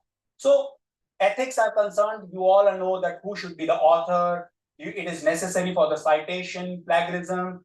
Okay, some of the facts. When we talk about the books, we say that how the number of books should be higher in number, or the research papers should be higher in number when we are saying that they are getting produced in a year. Remember this thing, the books are higher in number. So you can just imagine the importance of a research paper, the kind of effort which is given to a research paper. So now we talk about the fraud, the research fraud. Research fraud could be anything. It could be higher plagiarism related issues or copying of information. The different level of the crimes are there. But we say that only the 2% researchers have committed fraud. Is that true? Yes. Just tell me, is that true or wrong? False. Only 2% have done that? No. Or yes? Because only 2% were caught. Isn't it? So that is a thing. Okay. So who is an author? You all understand what is citation, when to cite, plagiarism. So I will be just, plagiarism. Plagiarism is something, the information which is available in a different source area. So, IEEE 5 degrees of plagiarism. These are, that entire article is taken, 20 to 50%, below up to 20%. Uncited paraphrasing. So these are the different level of the kind of crimes which can be done as far as the plagiarism is concerned. Self-plagiarism. This is another area of research. When we are writing, for example, I was working for example, I was working on mutual exclusion. Mutual exclusion was coined in 1964 by Dennis Brown. So when I will be writing a research paper on that particular topic, obviously that the lot of flag will come because huge number of papers have worked on this particular area. So this is another debate that how much amount of plagiarism should be allowed, and it is continuously getting decreased. Okay, due to the crime which is happening. One more type of crime which is happening is, that research paper are not only written in English. It is also written in Portuguese language. It is also written in many other. So what some smart people are doing is just converting those language. I'm not telling you to do this. I'm telling you that this is happening. Okay. So these are the shortcuts which are being used. So multiple submission. This is another problem. We faced this very recently. One of my author submitted paper at 2 places, and it was a big problem then. So we should not be doing this. The paper sending to 2 different locations simultaneous. Now you must be thinking that I will be sending this paper to Springer and I am sending this paper to elsewhere. How the libraries are going to check, isn't it? Because paper is taking 1 year. Important thing is that your paper can land up to the same reviewer, isn't it? Because reviewer is not bound by the publishing house. So then the big problem will come for you. Okay, so remember this thing. Because see, what is the crime behind this? What is the wastage of resources is happening? A reviewer is giving his important time for that particular research paper, and after a particular level of the research, that if the paper is getting accepted and you are not claiming that paper into that particular journal or something, so it's like wasting of resources. So that's why the journals or the research world take this very seriously. Copyright transfer. So it's like you have given birth to a research paper and you are handing that over to another publishing house. So that is a copyright transfer. Means you are giving the copyrights to the journal or the publisher, and they can do anything with that particular paper. They can earn or they can make it open access. It's up to them. So you cannot place that research paper on the public forums, even your own research papers. Fabrication of data, selecting the venue, obviously means as far as the research papers are concerned, we talk about review articles, letters, conference articles, original research. Okay, selecting where to submit means we always say that we want the paper in transactions and something, but we have to do the hard work also. When we talk about transaction, lot of mathematics need to be there in the paper, isn't it? So these are some of the means. Your aim should be up to the level which you are targeting. So the thing is, now selecting a conference. Obviously, you should select a conference like ICICC in a very simple. Obviously, isn't it? So I need not be defining that how to select a conference. You can see that its research papers are getting indexed in Scopus or the various this thing, and their paper are not getting retracted. They have good citation, like I was telling you that ICICC has a H index, this much number of H index, this much number of citations I was telling. So this is something we are developing a legacy. So you should be part of those conferences. So open access journal, I have already told you, there are types of open access like green open access, gold open access, hybrid open access. I am not going to tell you the details, but I will be sharing the slides with you. Okay, special issue. So this is something, it might come on our faces when we talk about special issue, because special issue is something, the faster way of getting published your paper in a Scopus or SCI journal. Generally, what is happening is that special issue is, like for example, if you are submitting your paper in a regular journal, then what happens is after 1.5 years, you will get that we are not having a reviewer of your area. Isn't it? So this is a very big problem which we are facing right nowadays. So special issues are something, the people like us who are managing those special issues, but it also has a lot of problems. So these are some of the journal performance indicators, Clarivate indexing, Scopus, SJR, DBLP, many others are there. Now this is another SCI, ESCI, SCI, SSCI, and EHCI. These are the various indexings kind of. Okay. So when we talk about SCI, that is a Science Citation Index. And when we say about SCIE, the Science Citation Index expanded. SCIE and SCI are same almost. They have the same level of quality. The SCI are the old conventional journals when it was not online. Now, when everything is available on online, so that is the part of expanded list. So, but the level is same. Okay. ESCI is Web of Science, emerging, which could be part of SCI. So it's also good to part of submitting your paper, because there is a competition between Web of Science and Scopus. So both are good. So, but in India, the more famous is Scopus. We will publish our paper in a Scopus index form. Isn't it? All the other, it is Scopus index or not. So something like that. So there are other citations, like different areas are there. Medical is there, social science is there. So all have different. So difference I've already explained you. So to identify the Web of Science, you should always remember one thing, another important thing, that lot of journals are taking the claim that they will publish your paper. I'm going to tell you one very important point. Listen this very carefully.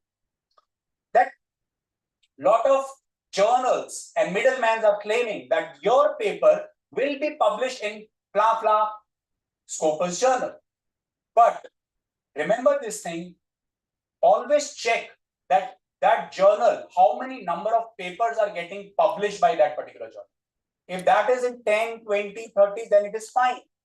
But if the journalist has started publishing a lot of research paper in a particular year, then it is very soon it is going to be removed from Scopus list. One aspect is that. Second, because now when earlier 2-3 years back, the Scopus was evaluating the journals yearly. Now it is monthly. Remember this thing. So, and one more thing, there are some fake websites are also there. Remember this thing. There are certain fake websites which are clone of Scopus journals. What they do, they make it online and they take the fees. But important thing is, remember this thing. See, as far as our conference is concerned, this conference is publishing your paper. Is that correct? Is that correct that the conference is publishing your paper? No. We are not publishing your research paper. Remember this thing. अभी सब मेरे पे भागते हुए आना मत. Please, मैं आपको एक सच्चाई बताऊं. We are just the validators of research papers. Papers are published by publishing units like Springer, like elsewhere, like ACF. We are the validators. Okay, they trust us because we do the process in a correct manner. We have developed that kind of eye that which paper can be published or not. So that's why we are the validators of the research. So similarly, when the Scopus journal, obviously if journal is something, yeah, journal is publishing your paper. That is fine. But getting indexed into the Scopus is a different thing. So these are the cases which are coming, that and lot of young researchers doing their PhD are facing this problem. I get calls from many people in a weekly or 2-3 days. I get one call that my paper was published, but that is not coming on Scopus and this thing. So the simple thing is not follow a simple path, shortcut. Don't take a shortcut. Take good journals. Now, the good things never happen easily, isn't it? So the thing is, you should be following the conventional paths. Young researchers, especially, very, very important for us. Okay, so because you are into your you are starting your research journey, although it should be, it lies on everyone, including me, and the people sitting on in the front, everyone. But yes, especially for young researcher, you should see what is the research is. Research, you're not going to become a scientist, that all the researchers are not going to be publish paper that you become a Mr. India, that I will be I'm creating a watch and clicking something or I'm gone. No, it's not like that. All the researchers are not like that. But important thing is the journey. I'm repeating it again. The important thing is the journey. So that journey should be according to the rules and regulation, what have been given by the conventional mentors. And they will always tell you, but now it's up to you to follow the path or not. So means you must be wondering that this is the impact factor of a particular journal. You must be thinking, isn't it? There is an impact factor. How the impact factor is calculated? See, you can see the 2000 impact factor of X journals is calculated as follows. IFX, the impact factor of X journal, that all the citation in 2010 to the articles published in Journal X in 2009 and 8. So this is the ratio to calculate the impact factor. You also will be watching that medical journals have very high number of impact factors. The impact factor also depends on the number of citations which are coming, number of researchers working in that particular area. So sometimes it is not justified. There is a debate. Another important aspect. There is a debate that higher impact journals are good or the best. No, this is not the truth, isn't it? If you go to US, if you go to the Western world, there are researchers are not bothered about publishing their papers in Scopus journals, in SCI journals. This is a fact, I'm telling you. So they are publishing their papers. The journal is just a way of sending your paper to the globally. It's like sending your paper globally so that everyone can access to it. The target of research paper is not getting you the kind of advantages. It's about the disseminating of the information. You are spreading the information to the outer world. And the number of people who are reading your research papers and are reusing that research paper into their articles, that is another level of research. That's why we claim the top 2% researchers, research.com, where the citations are very high. There is another kind of crime which is happening to increase the number of citations. So these all are some open-ended questions which I am telling very openly. And so some of the disadvantages of impact factor I have already explained you. Alternative to impact factors is also there. There is another impact factor. Yes. See, do you understand by what you have understood by the indexing? Can anyone tell me now what is indexing is? Scopus, SCI, what they are doing actually? Please. Just raise your hand and simple. One line, whatever you think. What is coming to your mind? See, they are basically like ISI marker is there or not in India. This is a ISI marked electrical equipment. Similarly, indexing is something they are basically checking the journal or the conference or the series on certain parameters. So if that certain parameters are okay, then the indexing is provided. So that is a simple thing is that I was asking that why not the similar indexing is coming in India, where 1.4 billion people are there, and by default we are going to have lot of researchers in near future. So why not to have all the research papers under our area, isn't it? So We just have UGC Care.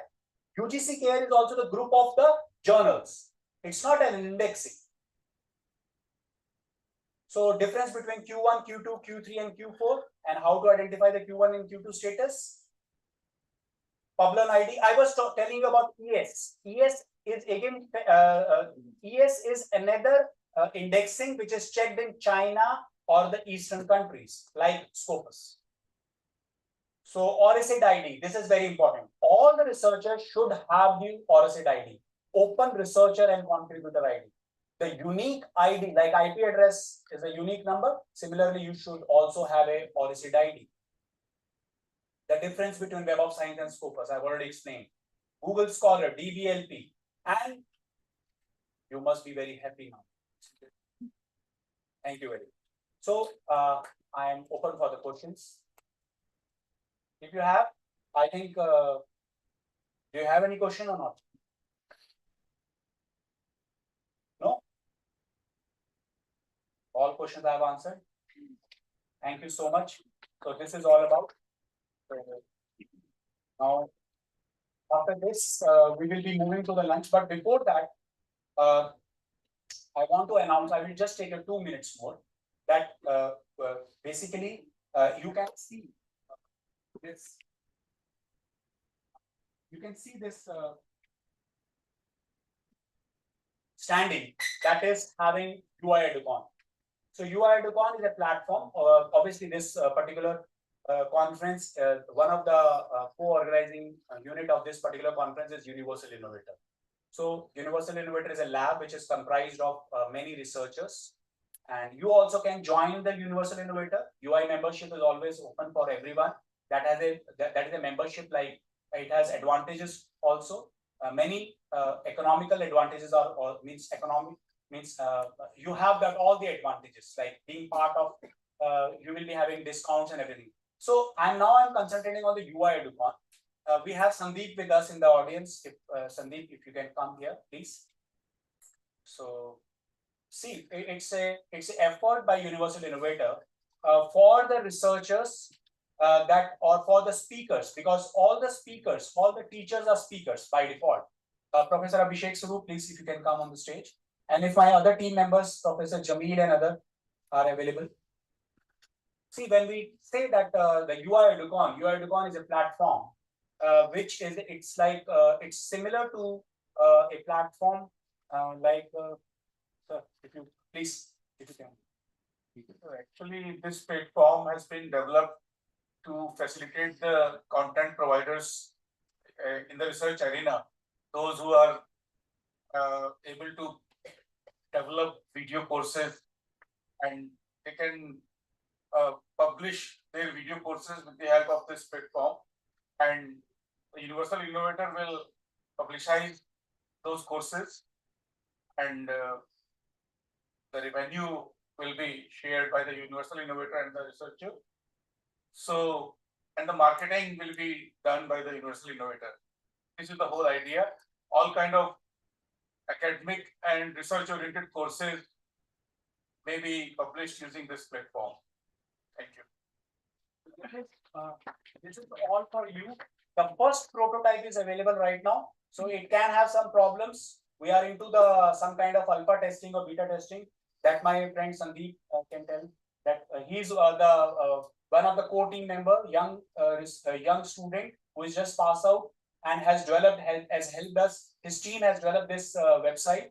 So you all are welcome to post your videos. You can contact us. The mail ID is given. You can contact us. The number of views will be there, and you will be shared annually the revenue which will be coming to you. Okay. The first thing is that, and you can be part of this UI Educon by uploading your videos.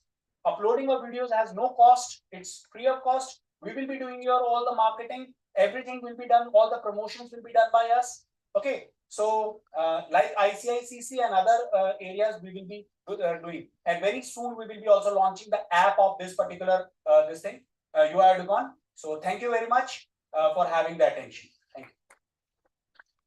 So now we will move to the facilitate the keynote researchers.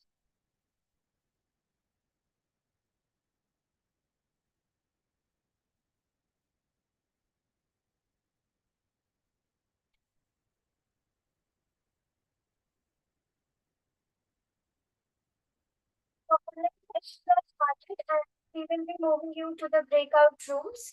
The offline sessions will resume in 15 to 20 minutes after the lunch, and everyone is requested to reach their rooms in time, please. Thank you. Session 1 is room number 703. Session 2 is in 707. Session 3. Session 4 is 733.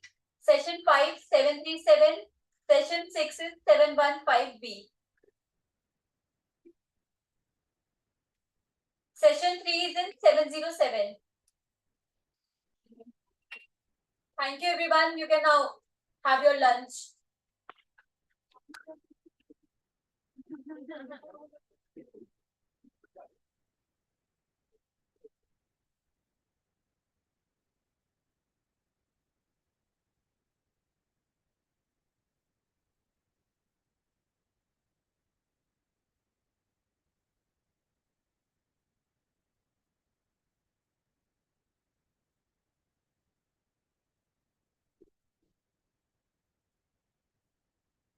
The lunch is on the ground floor. You can all proceed.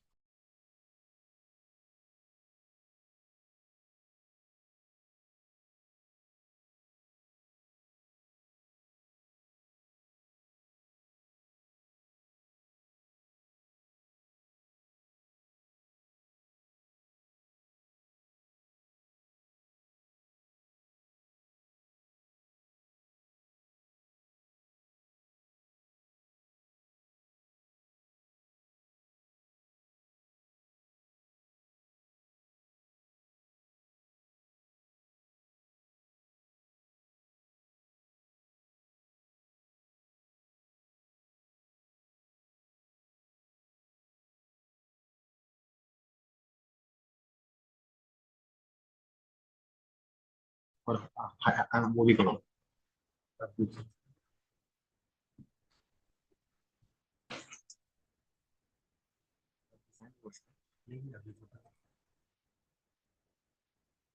So good afternoon to everyone. Now we will be soon starting the online sessions. We will be shifting all the participants to their sessions rooms. So all were requested to rename their session name paper ID as the session number hyphen paper ID. And all the session chairs were also requested to rename their name as session number hyphen their name. So good afternoon to everyone. Now we will be soon starting the online sessions. We will be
Rashmi Kumari, can you tell the paper ID, please?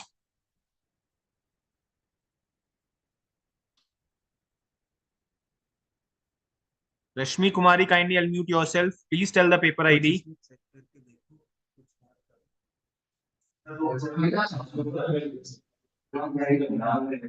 Sir, sir, paper ID 14. Hello. Just give me a second. We are Hello. telling.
Uh, Dr. Udeshiri, ma'am, can you tell the paper ID, please, or the session number, please?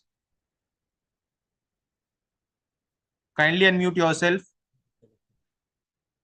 Dr. Anupam Das, sir. Dr. Anupam Das, sir. Now the sessions were going on in the breakout room. The ULA award ceremony has been finished. So if you want to, you can leave this meeting. If you want to go into any particular room, we can assign to you in a particular session.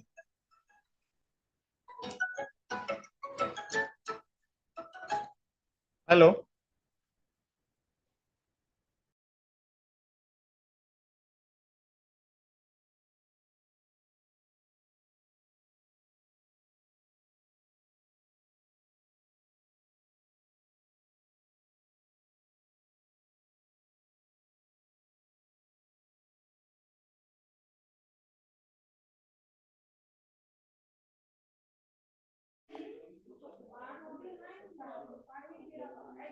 Hello. Yes, sir. So UILA award ceremony has been finished. If you want to go to any particular session, we can assign to you that, or else you can leave the meeting. Okay. Okay. Yeah. And my award will be for tomorrow, no? Yeah. Yes. Yes. So. Sir, Uh, it will be. Okay, then I am leaving. okay. Sure, sir. Okay. Thank you.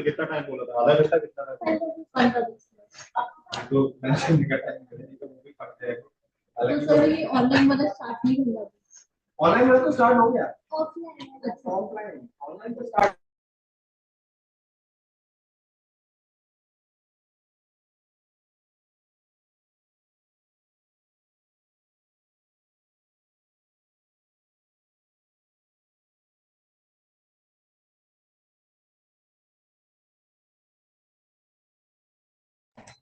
Dr. Udashi.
Shivangi.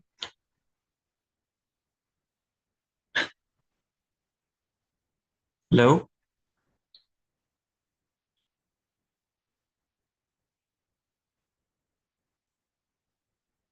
Hello. Are you a presenter? No, sir. Actually, my thesis is selected for award. Oh, ma'am, award ceremony is been completed. Now it's this online presentation session. You can leave the Okay, meet actually. okay, sir. Okay, sir. Thank you, sir. Okay.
Hello, Shubhranil Das.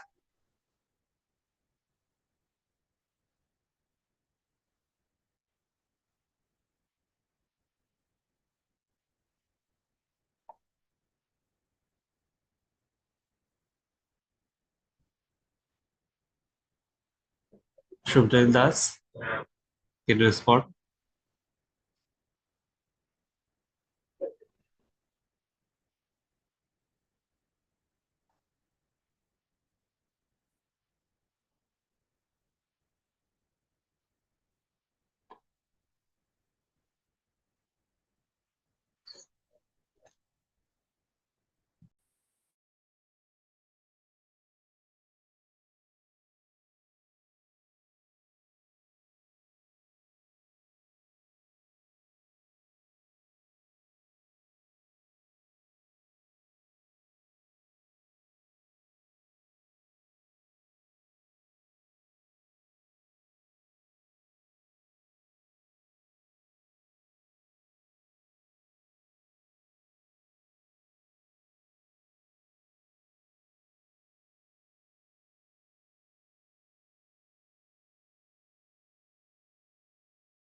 Shubhranil Das.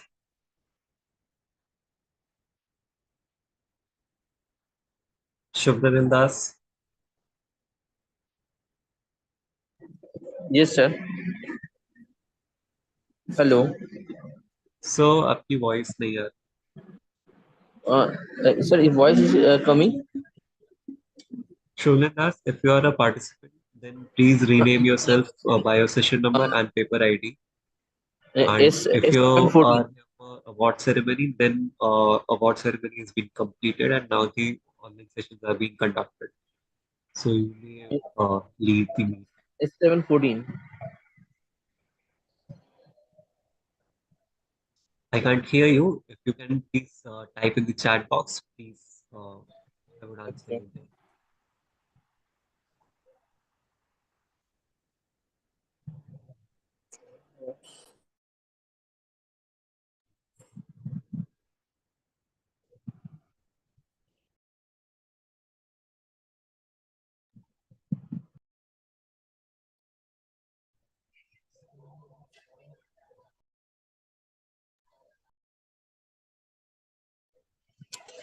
Sir, actually, I have joined it, but actually, the voice is not coming on that session. Session number 7.